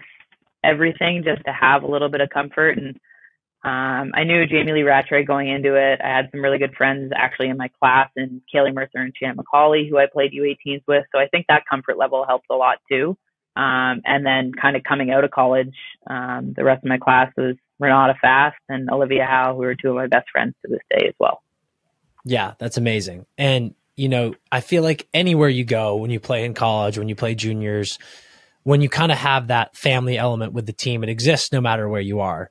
But I do think that there's something really special about a smaller school and a smaller campus, because you get that with everyone, all of your classmates. I'm sure, you know, your classes were smaller. The fact that you had one-on-ones with your profs and things like that.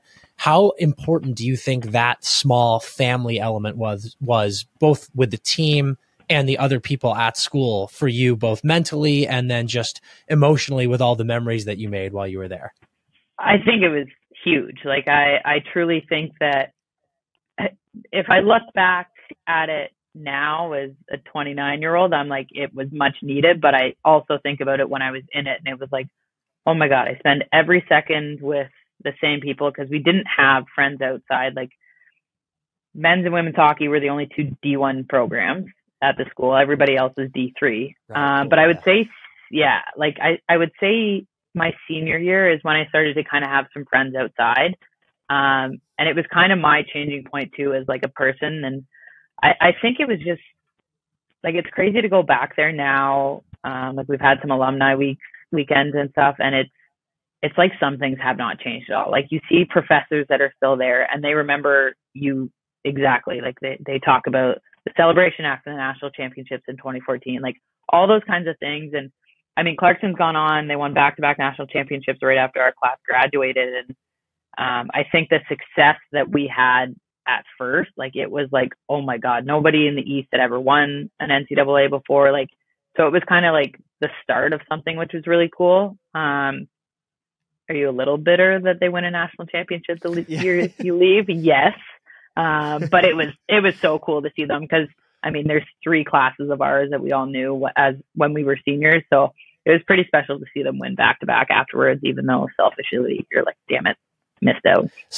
So I'm always curious with this, when we talk to someone who is as exceptional of an athlete as you are and has the success that you have, you know, a pile of gold medals and then also this national championship.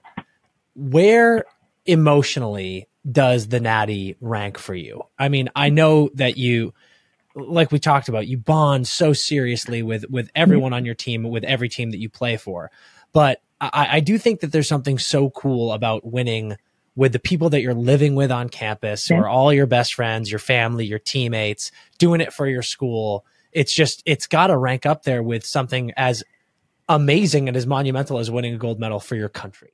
So where does that rank for you? So you hit every nail on the head for sure. But I am going to give you a gut punch and tell you I didn't play. I was injured for the national championship. So that would be the only reason I would say it's not there. I had a high ankle sprain. It was our ECAC semifinals in the ECAC tournament, and missed out, but it's actually insane because we had 4 defensemen. So we won a national championship. You guys dressed with 4 defensemen in that game? 4 defensemen.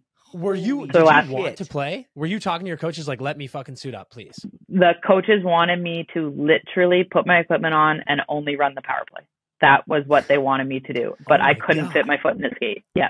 They were like, you won't do breakouts. Like, you can just sit at the blue line. We'll get you the puck at the blue line and you can run the power play. And I was like, I can't get my foot in the skate. Like, it was, so yeah, like it would 100% be up there for exactly what you said.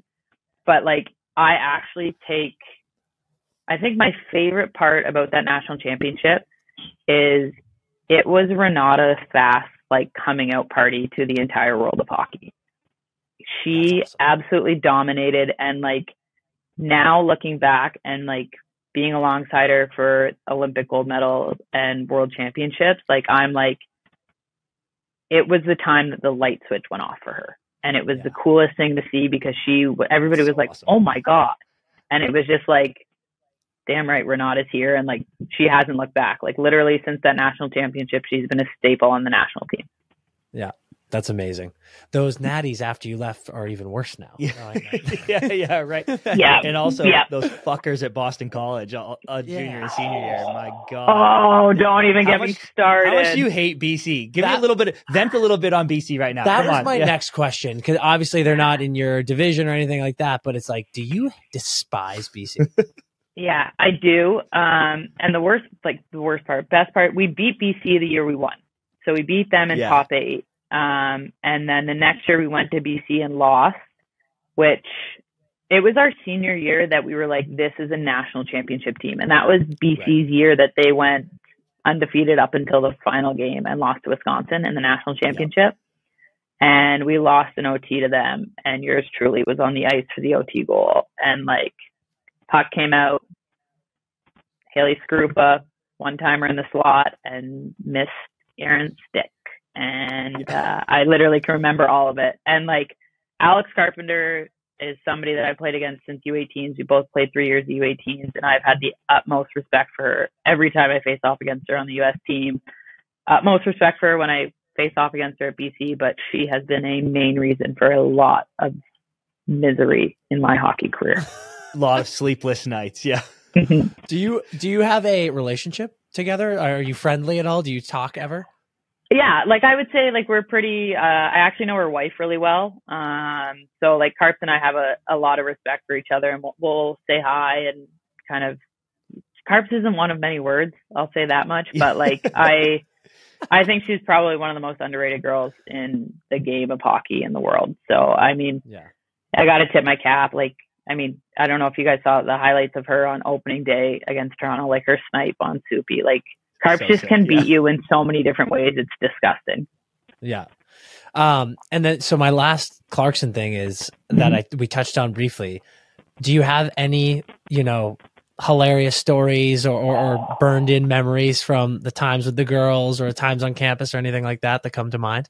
I would say like our celebration after we won was insane, but I was also on crutches. So like, it was tough for me. Like, I was going to ask, because nobody was, no, I was in a boot and on crutches. Like, I actually, after we won, because I was on the crutches, there's a photo of our strength coach. He's giving me a piggyback onto the ice. And I've like got one hand. Sick. It's almost like the miracle on ice, like the fist pump in the air. But I'm, like, do you have that photo still?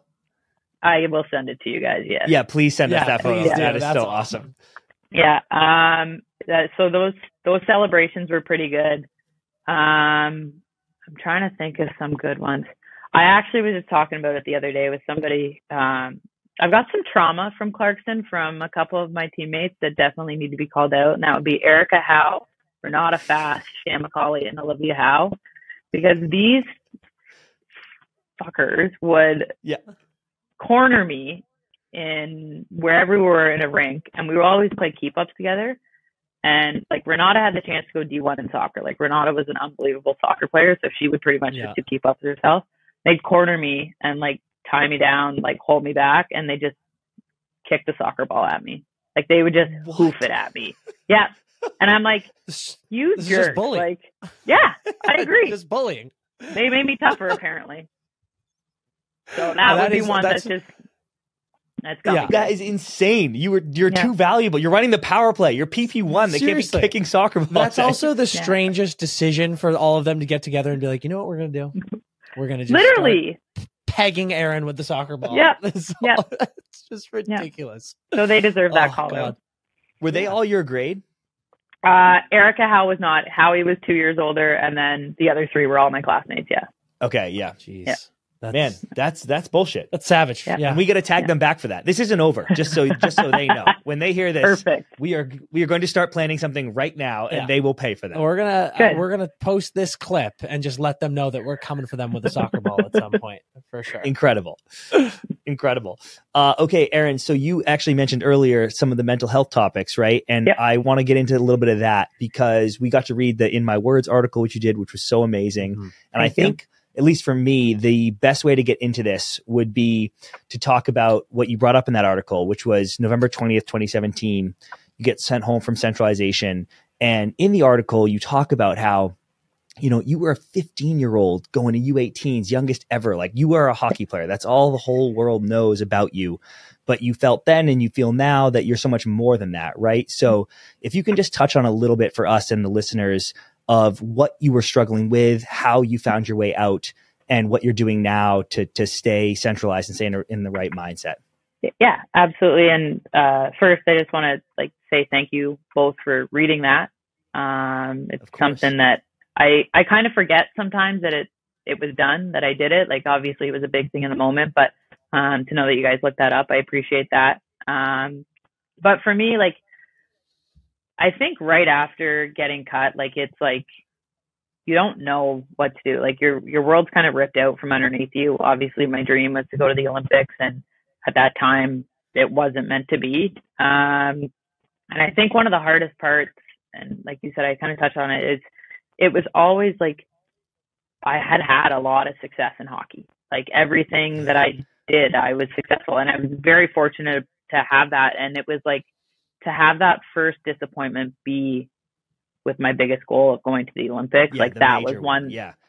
And it's just not to say I wish I would have gotten cut earlier in my career to understand it all, but it's just it was hard to grasp for me because it wasn't something I had kind of dealt with. And one of the hardest things, but also the best things was I was so isolated from my family, and my family has always been, my cousins and I are very close. My sister's my best friend.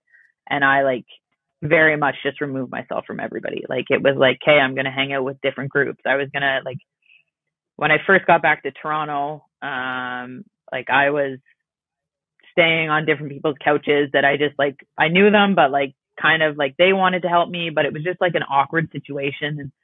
And, when I made the move to Montreal, I've reconnected with my old roommate that I lived with in Montreal since I've been back. And the one night we were watching the rivalry series, their game in Sarnia.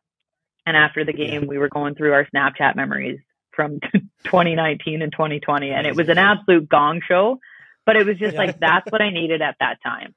And I have to say, Erin Smashmeyer, who also didn't get to go to 2018, she was the main reason for me moving to Montreal, because I needed to kind of lean on somebody that knew what I was going through and knew what I felt. And we shared a lot of tears together that year. We shared a lot of just laughter and just kind of trying to find joys in different aspects of our life.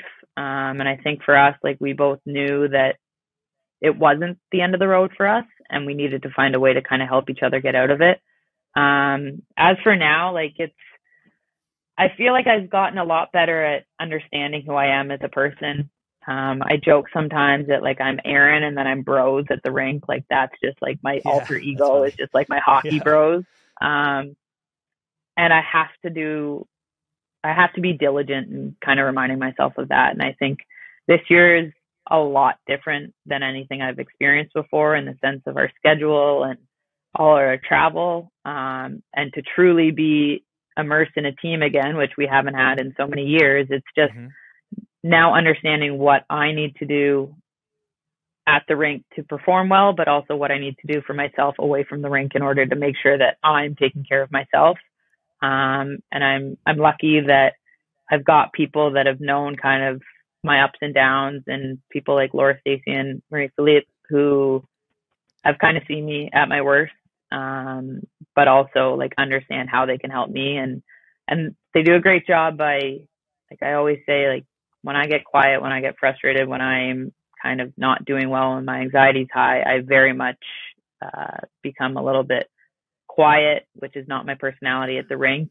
And they do a great job of supporting me and knowing that like when that's the case, like, okay, what does Erin need? It's not that I'm being an ass and a bitch at the rink. It's just, this is kind of one of those days that I'm just not doing well. And they give me the space to know that it's okay. And also like, how can we help kind of thing. Yeah. I think that's so important to bring up that fact of, you know, the Erin versus Bros element, because so many people think when you're a professional athlete, you got to be clicked in all the time. You know, it's live, you know, and sleep what you're doing, the game that you're playing, your preparation and all that. And it's really important to point out that you do need to switch off sometimes. You do need to take care of yourself, both mentally, physically, and emotionally. And when you talk about that Erin versus Bros element, what are some of the things that have helped you switch off when you need to, you know, take a breath, recenter yourself, maybe set the game aside for a second to make sure that you're checking in? What are some of those things that have helped you be able to do that more easily? I think one of the big things is my relationships outside of the team. Like I kind of mentioned, like I have my go-to people. I have the people that I can lean on my team, but at the same time, like connecting with people in Montreal that aren't necessarily on the team, connecting with my family. I'm a big FaceTimer. Like most of the times I get home from the rink around 1 PM. And by the time I go to sleep, I've probably called 8 people, like whether it's our full cousin group chat, my mom 7 times, like whatever it is, there's some sort of conversation. And honestly, I love puzzles. Like I crush puzzles. Like it's insane. I sit there, put music on, or I'll put hockey on and I'll just puzzle for 3 hours straight. Like, I don't know why. It's just something that I do. And, I did used to game a lot. I'm not going to lie. I would get online and game quite a bit. But I heard you were hitting COD pretty hard during COVID. Yeah, I was. Wait, what was your gamer tag? Okay. So this isn't fair because I got my PlayStation I did the Sportsnet bracket challenge, like right at the beginning of COVID. That's right. So they gave us the PlayStation. So my gamer tag is SN Violet, which just, I didn't know how to change it. So it's just SN Violet everywhere. And I'm like, this is just weird, but I never changed it. Killing us in the melee. Yeah, that's beautiful. Oh shit. I love it. Okay, so puzzles, a little bit of gaming. Yeah, those are great. I love a big puzzle. The console didn't come though. And my roommate who's back in here is probably pissed about it though, because she's a big Fortniter. So oh shit, there you go. I'm letting her down. But Erin, one thing I thought was really eye-opening in your piece, and you're saying right now, is I feel like so many players find the game as the escape, right? And you said that, where you were like, when you were in some of the dark days, you were leaning on hockey as like, well, whatever, I'll just ignore everything else because hockey is the happy place. And that can feel like the right thing to do, where you're like, oh, I'm finding my happy place. It's good. But I thought that was such a beautiful thing to highlight, where it's like, well, no, you're just putting a Band-Aid on it right now. You know, like you have to send it. Don't use that as the crutch, because first of all, it's not going to be around forever. And second of all, this isn't the healthiest way forward. So I thought that was such a beautiful thought that you had. Thank you. Yeah. And like, I think the big thing for me when I look at like college is I could never understand, like, it was almost like the messier my life was away from the rink, the better I was on the ice. And it doesn't make sense to me. And I don't know why it was that case. And part of me now, looking back on it, is frustrated by it because it was like, because I was performing so well, like as an athlete, if you're performing well, like you're not going to change anything else. So it was like, why do I don't need to make changes in my life. Like I wasn't doing well. Like there was a lot of things my freshman and sophomore year that were not good about my mental health, my mental well-being. And it was like, oh, well, I'm playing well. I'm putting up points. We're winning games. Like I don't need to change anything. Where really it should have been a lot of red flags that early on. And I think that that's been a big thing as I've grown up and matured a little bit, is like, I know that whatever is going on away from the rink, like I have to deal with that in a manner to not just like go to the rink and perform, but like actually genuinely be at my best however I need to be. And I think that that's been a hard thing for me to understand, because I don't like to just focus in and zone in on hockey, because that's not when I'm successful. But at the same time, like I need to make sure that I've taken care of things away from the rink and that my anxiety is not overwhelming me before games, because it actually does make a big difference for me. Yeah. And not for nothing, not to make a silver lining out of nothing, but you said, oh, maybe if that major setback had come earlier in my career, whatever, I'm not sure you would have had the maturity then if it had happened early. Let's say you got cut freshman year at Clarkson or something, and then came back. Like when it did happen, you had enough life experience to really notice the red flags, right? You kept saying I was missing red flags. When it did happen, you were at a state in your life to recognize it and then help shape the rest of your life, which I think is amazing. Yeah. I think to a point, yes. I think there was also like red flags that I was just like, whoo, don't care. Like that was kind of the point. Like, I was like, whatever, like kind of my give a shit meter was pretty low after getting cut from the Olympics. Like it was like, well, is this the right thing to do? Probably not, but like gonna do it anyways, because I was like, whatever. Like there was a lot of me that was like, no, I don't want to keep going. I don't want to try to get to 2022. Like there was a lot of those thoughts. And it wasn't until I kind of had people like a Carolyn Ouellette and a Julie Chu in my life that it was like, hey, there's so much more to things right now than just the moment I'm in right now. And every chance I get, I thank them for what they did, because I think they knew that that wasn't the end of the road for me. And that was something I'm pretty thankful for. That's beautiful. It's so incredible that talking about stuff like this is becoming more prevalent in professional sports, and definitely hockey in particular. We had Nate Thompson on the pod, and he told us about his battles with this and how it's become so important to him now moving forward and talking with fellow players and friends. How serious and important has this become for you to sort of be able to be a mentor of sorts to some of the young girls coming up that you're playing with, both as teammates and then coaching here and there, or just seeing entering the game and giving them a platform to be able to talk about this stuff and know that there is a really safe space to sort of figure out what you're going through and find the best ways to cope? I think that's a major reason why I did speak out about things. I knew that there was a time for me, like, I think I knew what I was going through for so long. I knew what I was dealing with for so long. And there was a lot of me that was like, I don't need to let, other than kind of my people know, I didn't need to let other people know. But I think once it was out there that like, hey, like, this isn't, again, like, it's not me being an ass. Like, this is like, I'm not having a good day. And it wasn't really until all of the COVID stuff really hit that once I had those conversations, like, I was able to sit down and talk to Gina Kingsbury about like the isolation that we were going through in our camps that we had to go through. Like, it wasn't good for me. And like, we worked on a plan together, and it was like knowing that I had that support from our general manager, and it's not ever going to be a cop out. It's just like, I need help. Like, I don't know how else to tell you. Like, I want to be a part of this however I can be, but like, I can't do it without your help. And I think once I was able to do that, like, yes, it definitely helped my teammates understand me, which was important to me. But I'm a very big person who puts other people's happiness and desires over myself. And that's kind of part of the reason that I struggle sometimes, but at the same time, it's what brings me joy. And knowing that people can have conversations with me about this kind of stuff, I think allows me to be able to do that. And I think the other thing is I think you two should. We're very you two the should same spend some way. time with each other and talk. Oh about no!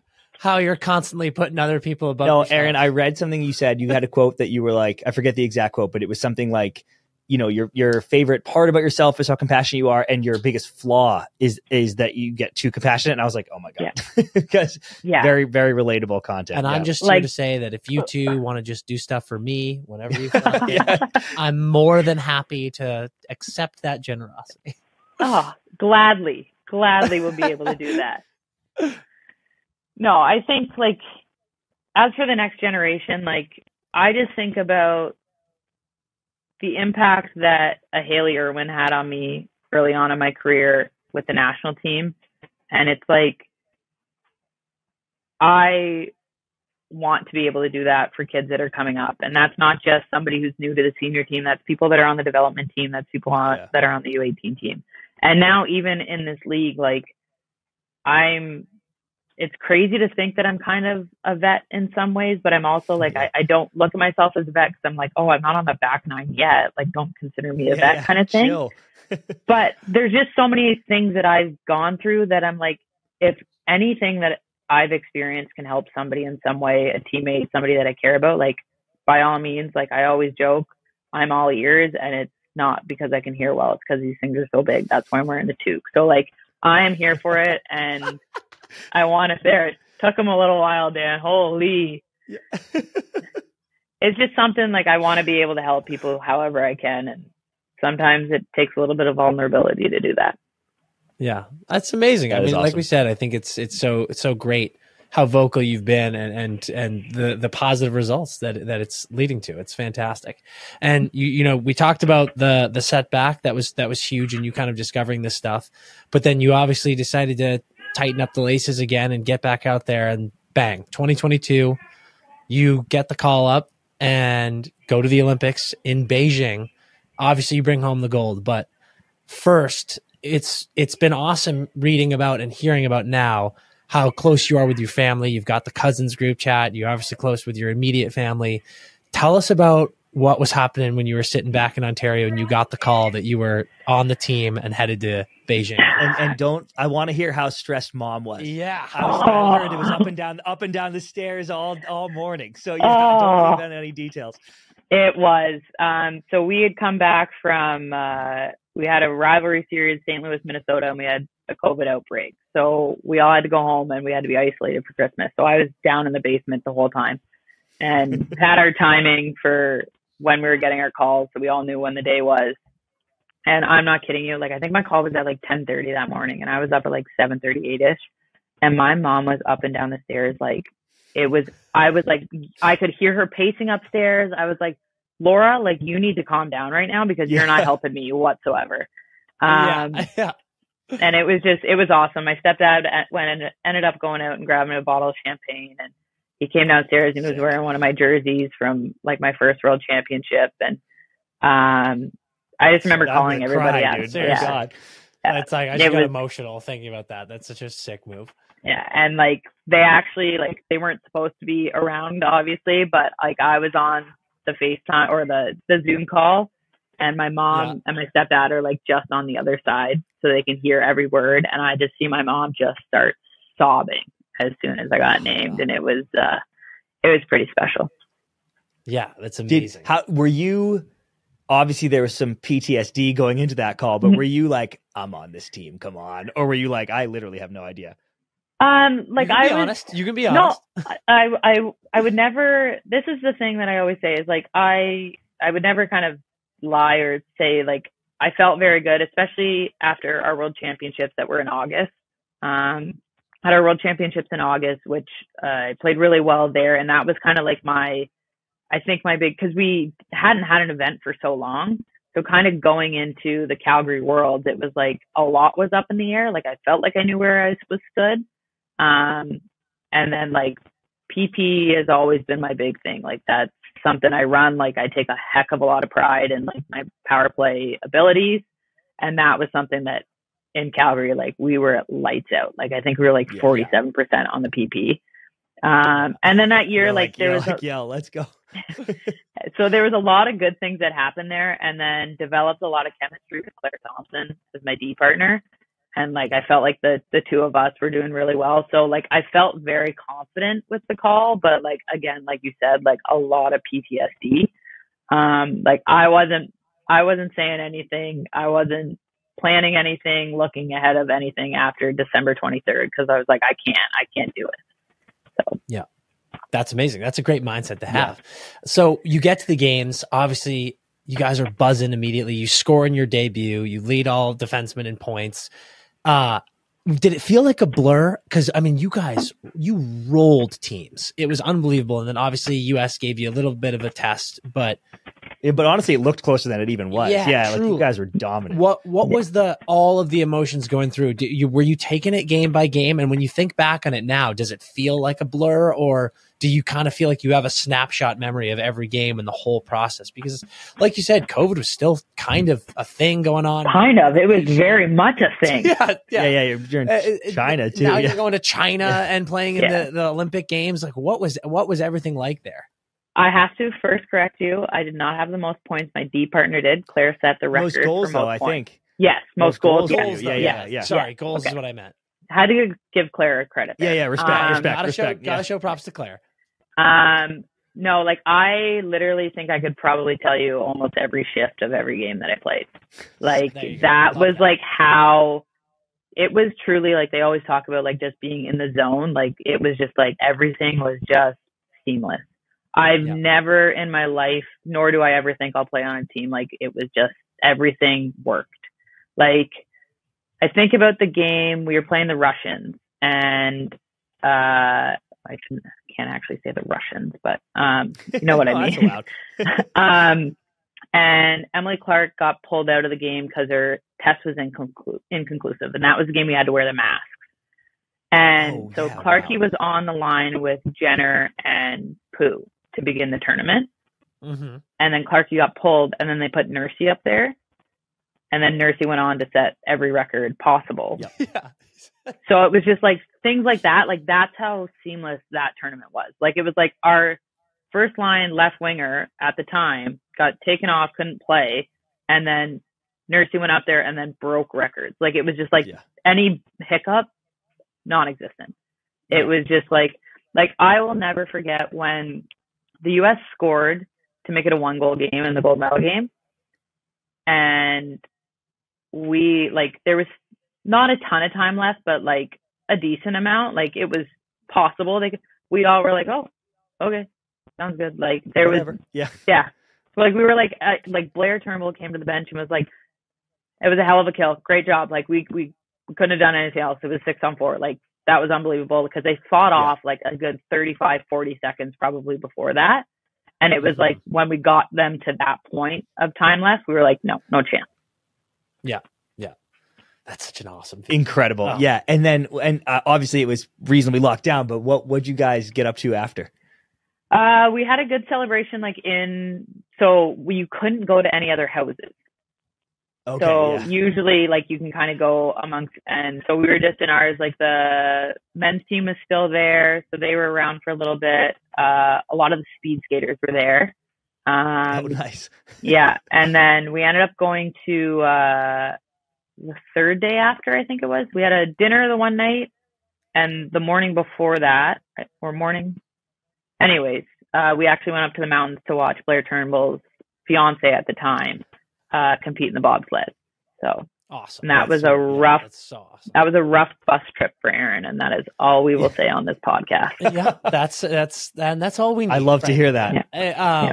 How obviously, I imagine with the girls, you guys were going nuts, but did it feel like for you that was a extra special celebration moment for yourself, winning that gold medal and playing as well as you did?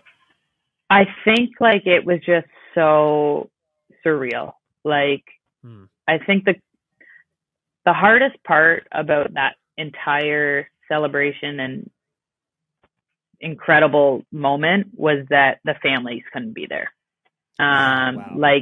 Definitely. Not being able to share that with them other than through a FaceTime was extremely difficult, because it was this is also their moment.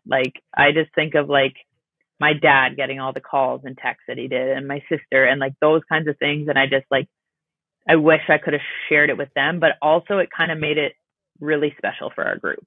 The celebration that we just got to have, because usually if your families are there, even it happens all the time at World Championships, like when our families are there, like once you're kind of out of the dressing room, you lose the group in a sense. Like everybody's still around, but like you aren't immersed in each other. So it was pretty special. And that we got like 3 or 4 days together afterwards was pretty awesome. Yeah. And not just the family, Erin, but I imagine for you too, because I know you did so much work with your strength coaches, right? Like Dan, Yep. and the amount of stuff. I imagine you wanted to share that moment with them too, right? So there were so many people that you looked back on reflecting, like, my God, was it that Olympics when he gave you the note with the word love on it? Yeah, it was yeah. Unbelievable, right? So I imagine you were feeling those relationships too in that moment. Yeah, and it was like I'm the first one to admit, like once we got back, I think all of us were like zero care about COVID things because we just wanted to see anybody and everybody. Yeah. Yes. Like it was like, I don't care. I'm going to this celebration, that celebration, here. Like you just wanted to share it with everybody and anybody you could. That's so awesome. God, what a great experience. Yeah. Okay, before we get into the pro stuff, because that's coming, I wanted you to hear just really quickly because I thought this was so cool. In between, before the P-Dub started, the stuff you've been doing with University of Toronto women's team, skills coach and athlete mentor. Just talk to us a little bit about what that's been like and what it feels like to be able to, and you're not a vet, you're still very young, you're not a vet yet, but what it feels like to be able to give back to some future stars of the game in that way.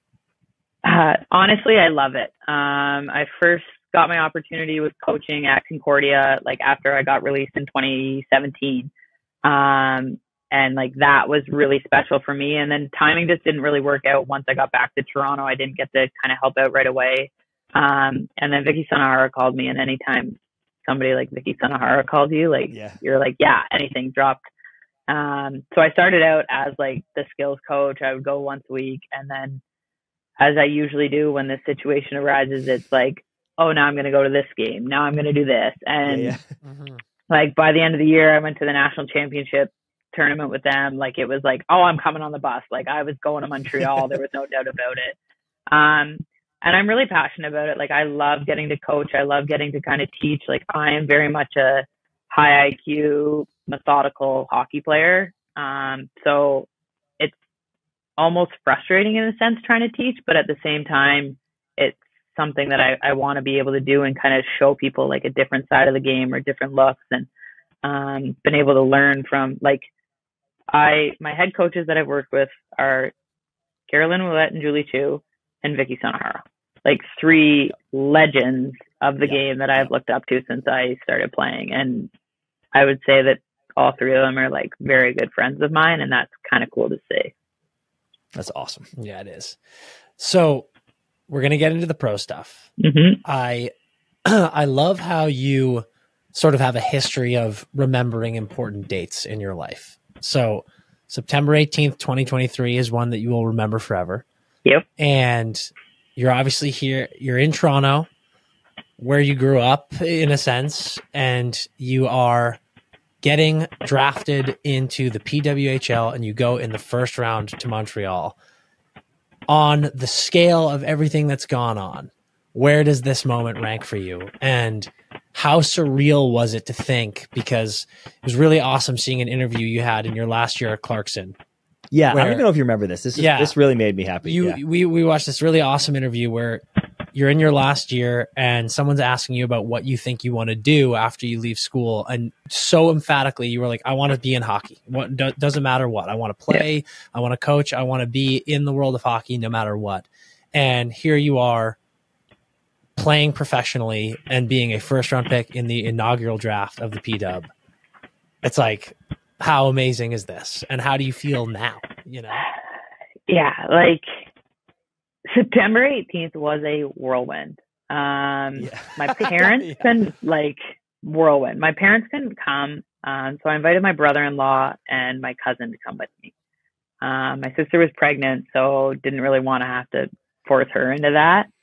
You know that your mom was running up and down the stairs. She was in Portugal. She was in Portugal with her sister and her best friend. They were watching on her iPad. Yeah, apparently mom was crushing the wine. Like mom was like, when's her name gonna be called? Like mom was freaking. But it was really cool to have my brother-in-law there. Like my brother-in-law is like shout out to Adam because he is like a hockey nerd and he's a sweet Sabres fan though. So like whatever. Oh, poor guy. I know. Whoa, not whatever. We feel terrible for him. Poor guy. Yeah. So he was able to come, and there's a photo after I got drafted of me hugging him, and that one just like chokes me up because I'm like, you're not even blood, but like it just meant everything to have him there. And similar to Taylor, like I had the CBC camera crew as well, and they were everywhere, and like it was just trying to get everything kind of organized. And honestly, I hadn't even talked to Montreal. Like I had a relationship with Sauvageau. Yeah. Go ahead. Well, one of my questions is going to be, did you have a sense of where you were going? Did you know anything, or were you like, I have no idea what my name is going to be called? So answer that as you keep telling this story. Yeah. So I had a relationship with Sauvageau from when I played for Les Canadiens in Montreal at the end of the CWHL. And I didn't talk to her at all going into the draft. So like I was pretty, you knew Taylor was going to Minnesota. And then I was pretty sure Toronto was going to take Joss. And after that, I was like, I have no idea. There was a lot of talk that they wanted to take D early. And I'm like, okay, so New York, then Ottawa, then Montreal. And I was like, Montreal was my first choice out of those guys. But I also was like, so I was confident that at least because they had the back-to-back too, they had 6 and then 7. I was like, hopefully, I was like, yeah, good call. I was like, I haven't even talked to. So when we were at like one of our Hockey Canada things, I just said to Corey, I was like, I like Montreal. Like that was it. That's all I said. Like I was like, I'm not gonna but I was like, because I had heard some things that people were like, Ambrose left unhappy. She didn't like her time in Montreal, and I was like, no. Like I like it. So when Danielle called my name, I was pretty excited, and my agent was sitting beside me, and he was like a proud dad at that time because he's based out of Montreal too, and he was like, yes, and I was like, okay, Thomas, you need to relax. This is my moment. Calm down. Yeah, but it was awesome. So I'm pretty pumped to be back.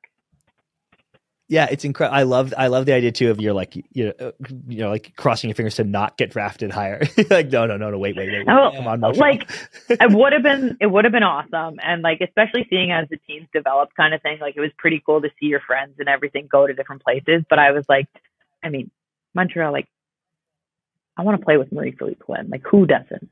Like, come on, yeah, amazing. So. It's we sort of talked to Taylor about this, and I just love getting all of your perspectives on it. Do you feel like in the moment, and even now, it sinks in fully how monumental you being a part of that moment is? Because it's like, that's unreal. This is as far as the women's game, the P-Dub is this huge step into where we all want this game to go and how big we want this league to become. And forever for you and your family to be able to say that you were a first-round pick in the inaugural draft. It's like, that is your history. Yeah, I said, Taylor, your poster is on the wall now. That's you. You are the first ever draft pick for Montreal in the P-Dub. And that is going to be, in the hallways of their facilities till the end of time. Like Dan brought up that interview, and I was like, and I don't know the guy who asked you that question. It was 20. When did you graduate from Clarkson? 2016. It was 2016. Whatever. The guy asking you, he's certainly not laughing, but the tone of his conversation to you is light, in that he's like, it's your last weekend in college hockey. Like, what are you going to do for a job after this? And I just I want to like teleport you back into that time and be like, I'm going to be the 6th overall pick in the fucking professional hockey league. Thank you very much. Yeah. It's like, I want to make a mashup video of that question fading into you tucking your first goal in the P. Yeah. Being like, this is what I'm going to do. We got to get that. Yeah. So has that sunk in, have you been able to soak all that up? I think like I know I watched like the CBC put together like their draft day thing, and I watched it and showed my family kind of thing. And there was a moment that I actually was in my apartment, and I was like, I want to remind myself, like, I was nervous as hell that day. Like I was so nervous, but I also was like, it is a monumental day for our game, and not just for me personally. Yeah. Like it truly was like, we have never had anything like the drafts in CWHL. The only time you ever actually had legitimate drafting was, okay, you're going to Toronto or Markham. Like that was the only time there was ever a question. And I think for me, like, it was just like trying to soak that all in and be like, okay, this is like actually insane. And there's been like different points now throughout since the draft. And then it was like first time we got together as a group in Montreal. And then, I mean, I'm not going to lie, when we were in Ottawa, the season opener, like it was packed and the crowd started singing "O Canada," and it just kind of took over. Yeah. And it was like, I actually had a huge grin on my face because I was like, this is pretty awesome. Yeah. I mean, that's an all-time memory. Oh my God. Yeah. All right. I want to ask you about that. But right before I do, what'd you guys do on draft night? Did you guys rage? We had a celebration after, and then I actually had a flight out. I had to leave. So like it was a lot very quickly, and then went into the lounge at the airport. Yeah. Okay. Hey, good time to be at the lounge. Did though. you get buckled in the lounge come though? on. Because listen, I've been there many a times and done exactly that. The lounge is a great place to be. I'll put it at that. It's a wonderful sure place. is. It was a long bus ride for Taylor after the Natty. It was a long flight after the draft. Yeah. Or for Erin. I love that so much. Yeah. Okay, so let's talk season so far. Okay. Opening night OT win, so sick, unbelievable. Yep. And then you guys play against Minnie. You lose that one. You're 1-1. You're at New York tomorrow of recording. And but you guys haven't had the home game yet. So I'm going to ask you a lot. Answer it however you see fit. But talk to me about the crowds. What has surprised you about the league so far? What hasn't surprised you? And how fired up are you for that home opener in front of the Montreal crowd for the first time? Okay, so I know you guys are big into suits. I know you guys rank them on your TikToks all the time. We are a TikTok fan. So we've got a couple suit options for Saturday's home game. Oh, hell yeah. Let's go. Then you talked to Taylor about how she had her 3 blazers and how she was like, ooh, big choices. So I've got two suits that I'm trying to decide between for the home opener that are going to be pretty bold. So we're trying to figure that one out. Both have maroon burgundy in them. So like, obviously it'll work. Actually, that was convenient. I got these done and, I didn't even know I was going to Montreal when I got them done. I had 2 burgundy. Bait. Yeah. Hell yeah. Mm-hmm. Wait, can we get into this? Let's help you make this decision. Mm-hmm. Mm-hmm. We've got I want to hear about them. Got a gray plaid. We're just gonna. Oh, here we go. See if we can. Yes. Yeah.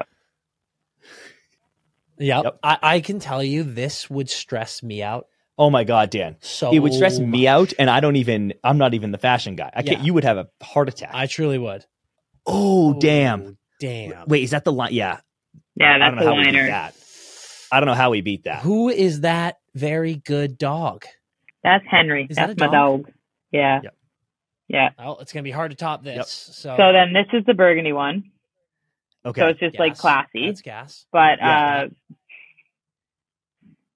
we'll show the rest of that part afterwards. The liner of that one we'll show you afterwards.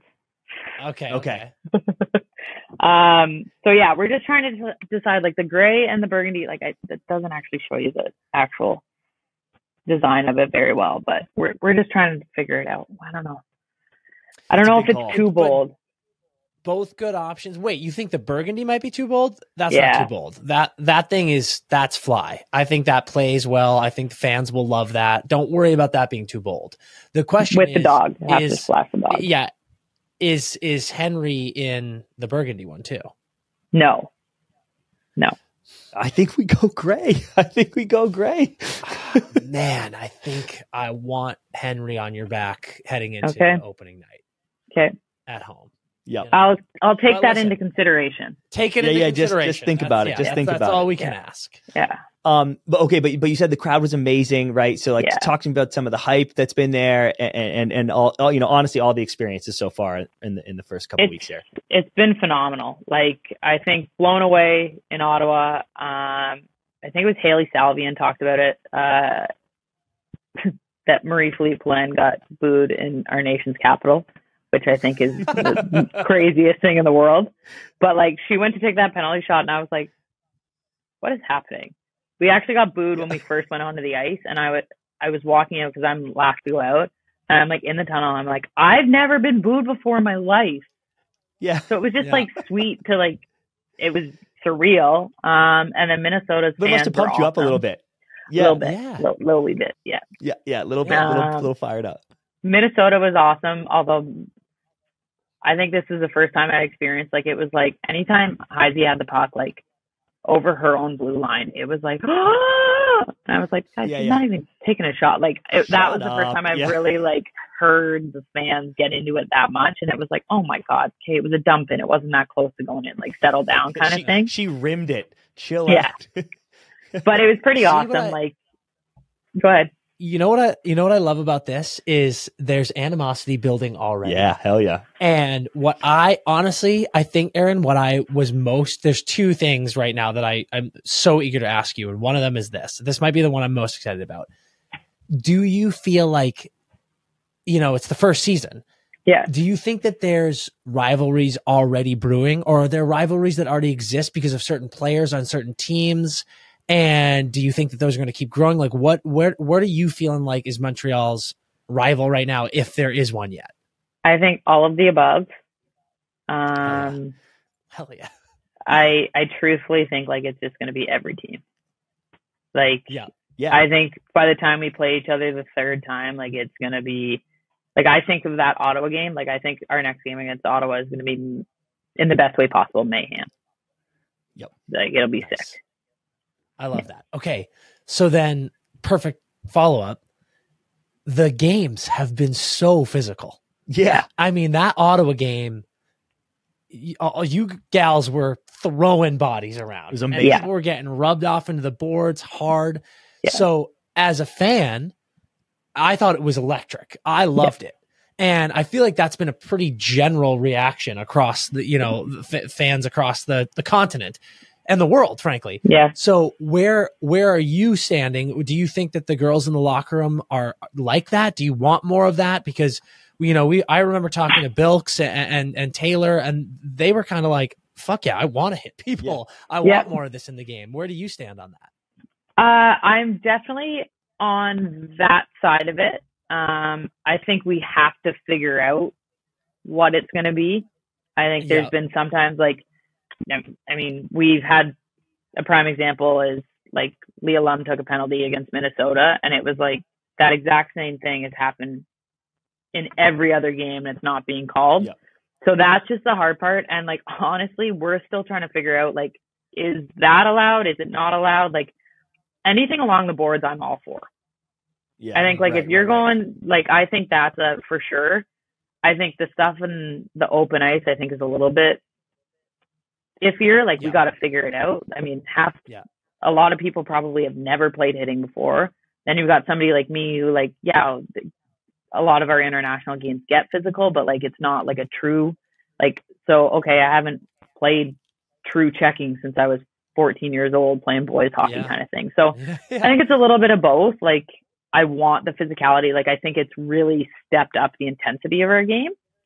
I think we just got to figure it out. And I mean, I think what I really like is with this, like, you talk about the NHL and how, like, it polices itself, like the game polices itself. Yeah. But I also think, like, we're going to show you that it polices yourself in a way that, like, you don't have to literally square up and fight somebody. Like, I'm going to come over and give you a shot, but, like, what am I going to do? Okay, unbuckle. Here we go. Like, let's chuck them. Like, that's not going to happen kind of thing. But there's going to be times when, like, okay, you're going to hit our girl. I'll get you back kind of thing.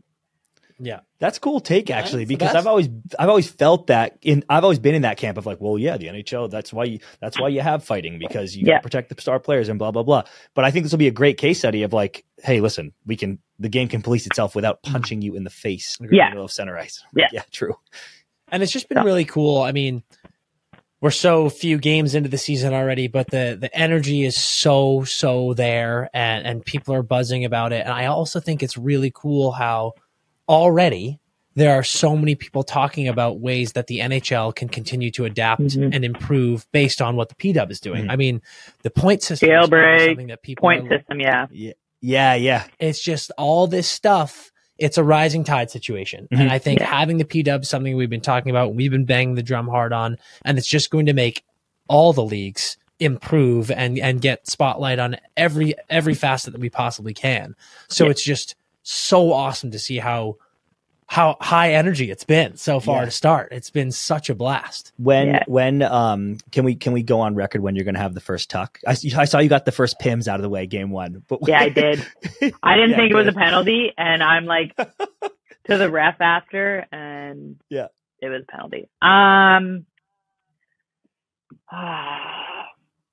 Well, we're going to start with the first point. First point's going to come tomorrow. There you go, Rose. I like it. First point tomorrow, and then maybe save the first tuck for home opener. Yeah, I've got to wait for my nephew to be in the stands.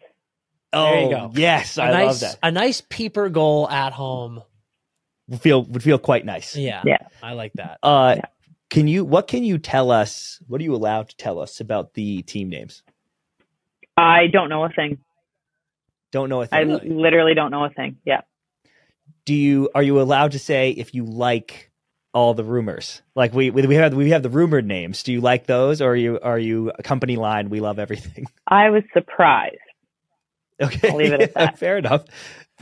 What I will say, allegedly, is that I think it's great that these rumors don't seem like they're totally set in stone. Just yet. Big responses on the internet. We'll see what the internet can do. Yeah. Listen, we got Sonic's eyes changed with internet coverage. You know, we can get some good names here. All right, Erin, we want to close you out as we always do with our game Pass Shoot Score that we play with all of our guests. Oh, okay. So we're going to tap into some of your personality here, and I want to start you off with tell how to play rules. first. Yeah. Pass Shoot Score. Let's call it what it is. It's essentially marry, fuck, kill. It's just a ranking system. Passing the puck's great. Passing the puck's great. That's going to be third. We love shooting, getting pucks on net. That's number two. And then obviously scoring is the ultimate goal. So that's number one. So I'm going to give you three things. You got to rank them your least or, third most favorite to first. Okay. Starting you with food. Okay. Pass, shoot, score. Number one, your favorite poutine in Montreal. 2, a burger at Eden's Hearth at Clarkson. And 3, a pulled pork bowl with pico, grilled pineapple, black beans, cheddar cheese, and chipotle sauce. Well, I made that one, so that's you sure going to be score. It's going to be score. Okay. If you would have put burger and a big beer from Evans, that's number one. That is wow. Score. I almost said we should do that, but I was like, I don't know if she was going to be like, I was gassing beers at Clarkson, so I didn't want to say it. But that's amazing. Yeah, big beers are like, like they're they're huge. I don't even know what they are. All right, but is that place sick? I read that it goes off during your games. Oh yeah, well not my games, but the men's games. It's always pumped. Like that's literally we're either there or in the alumni lounge the entire time for alumni weekend. So awesome. That's solid. Yeah. What is your burger order?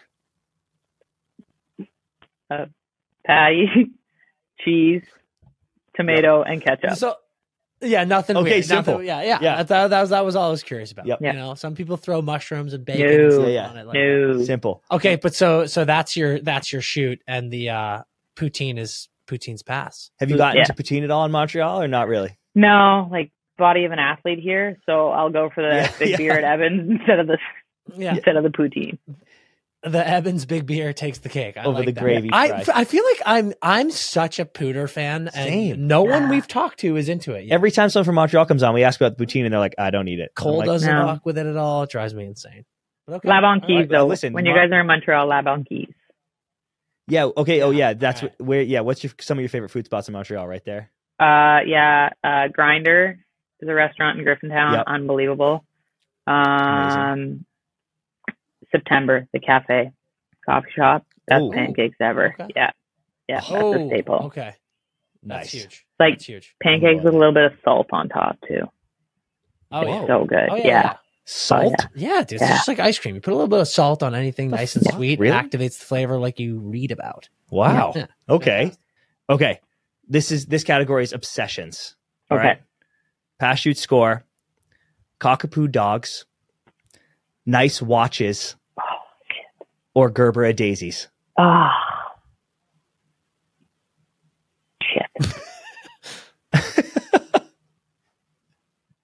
Okay, well, like, I'm going to be logical here and say pass is Cockapoo Dogs because it's not all Cockapoo Dogs. It's just Henry. So you said Cockapoo Dogs. So no, but you said Cockapoo Dogs. So that's going to be pass. Extremely fair. Yep. Extremely fair. Can't back Extremely fair.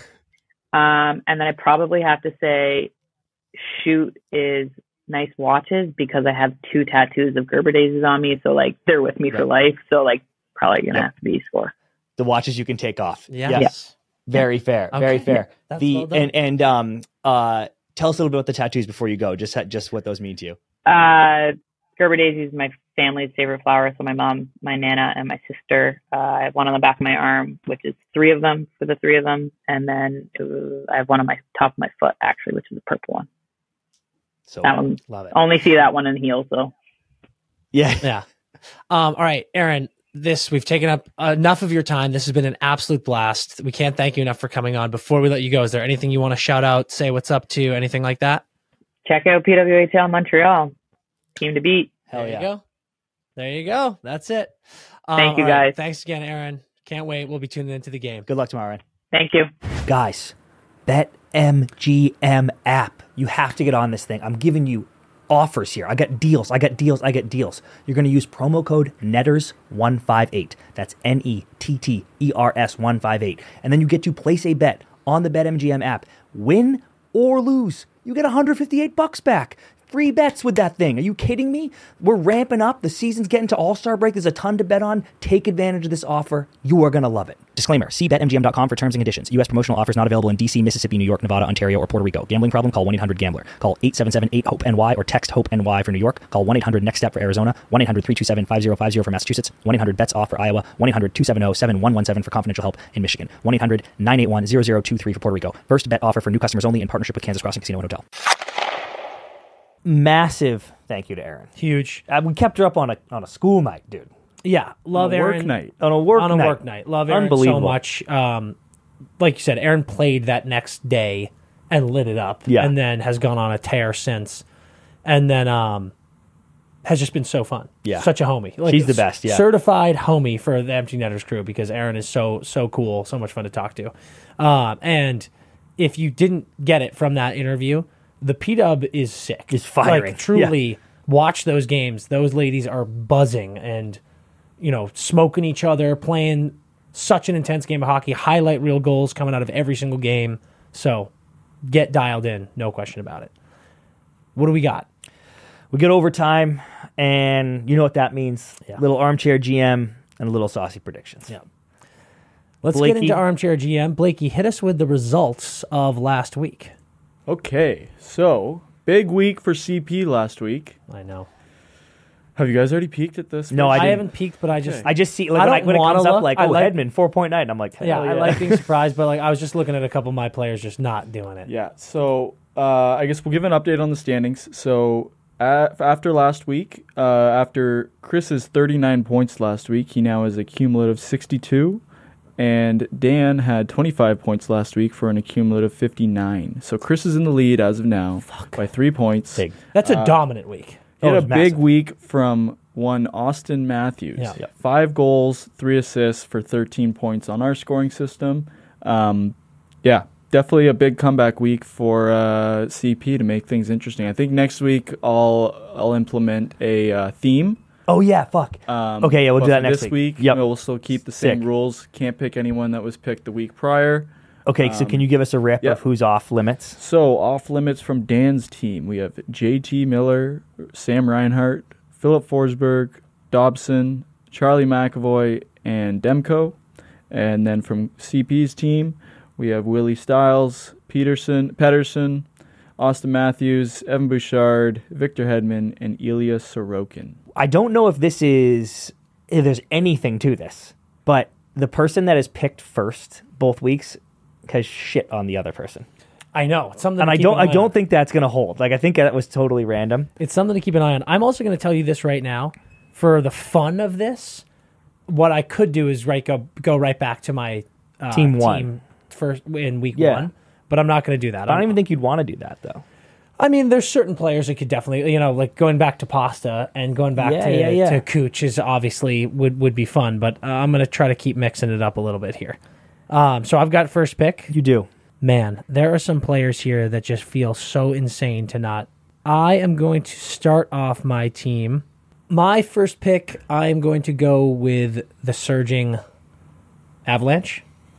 And I'm going to go Moose. I'm going to take Mikko Rantanen. Oh, I think I'll do Pasta. That's fucked up. Okay, I'm going to be boring. I'm going to take McKinnon. Yeah. He's too good, and I just said I'm going with the buzzing Avs. So pray to God this week the Avs stay hot, because if not, I'm in a tough way already. Okay, let me take... I'll go Quinn Hughes on D. All right, you just took Quinn. Yep. I'm going to go the other side of this.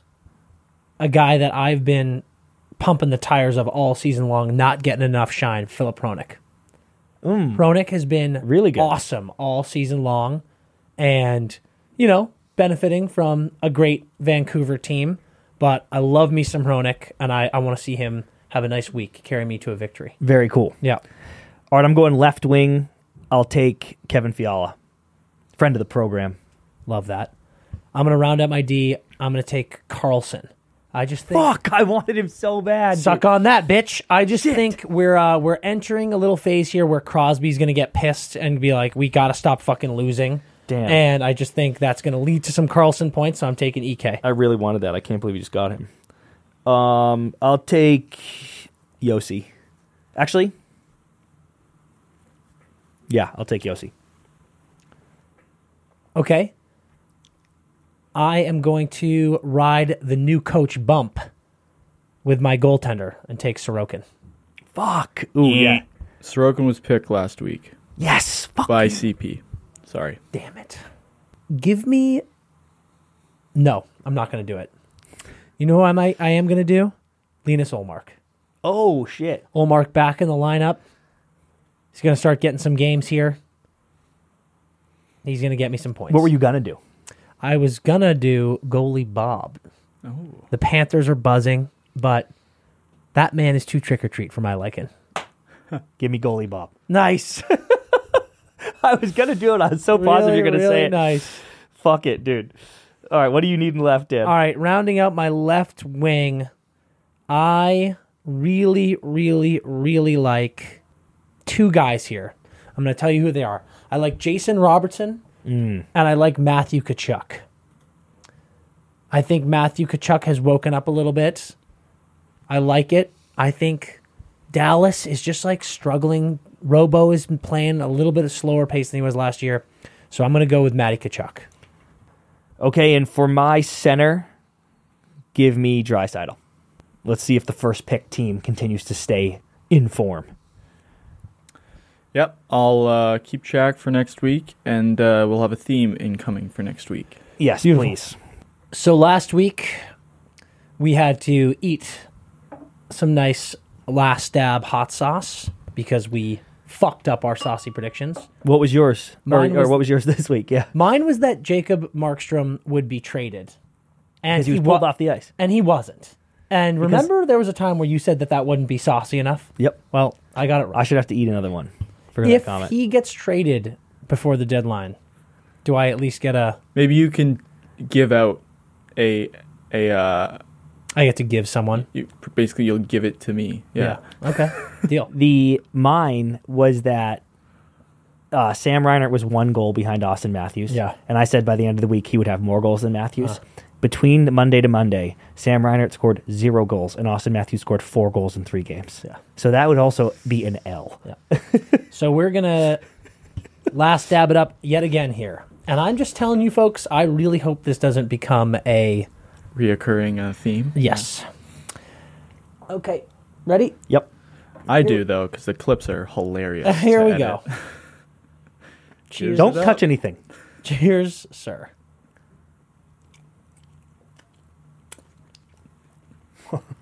You forget. You forget. And then you remember right away. I do wonder if this will ever get better. Like if I'll build up a tolerance or something. Yeah, you will. And then we'll go to DeBomb. Yeah. What's frustrating is the sauce tastes good. It does? Yeah, it really does. So that initial bite, I'm like, this is a good piece of chicken. But then already now, it escalates into absolute madness. Yeah. I said last week, I can feel the hiccups coming, and they're already coming. Those are for big me. bites that you guys are taking too. Well, I'm not going to skimp on this. Yeah. And I like that we're doing bites as opposed to wings because we have to eat it all. All right, I'm going to go first. Okay. Because I've got a really good stat for you guys here. Currently, Quinn Hughes has been the brass of defensemen in the NHL. He leads the league, I believe, with 56 points from the blue line.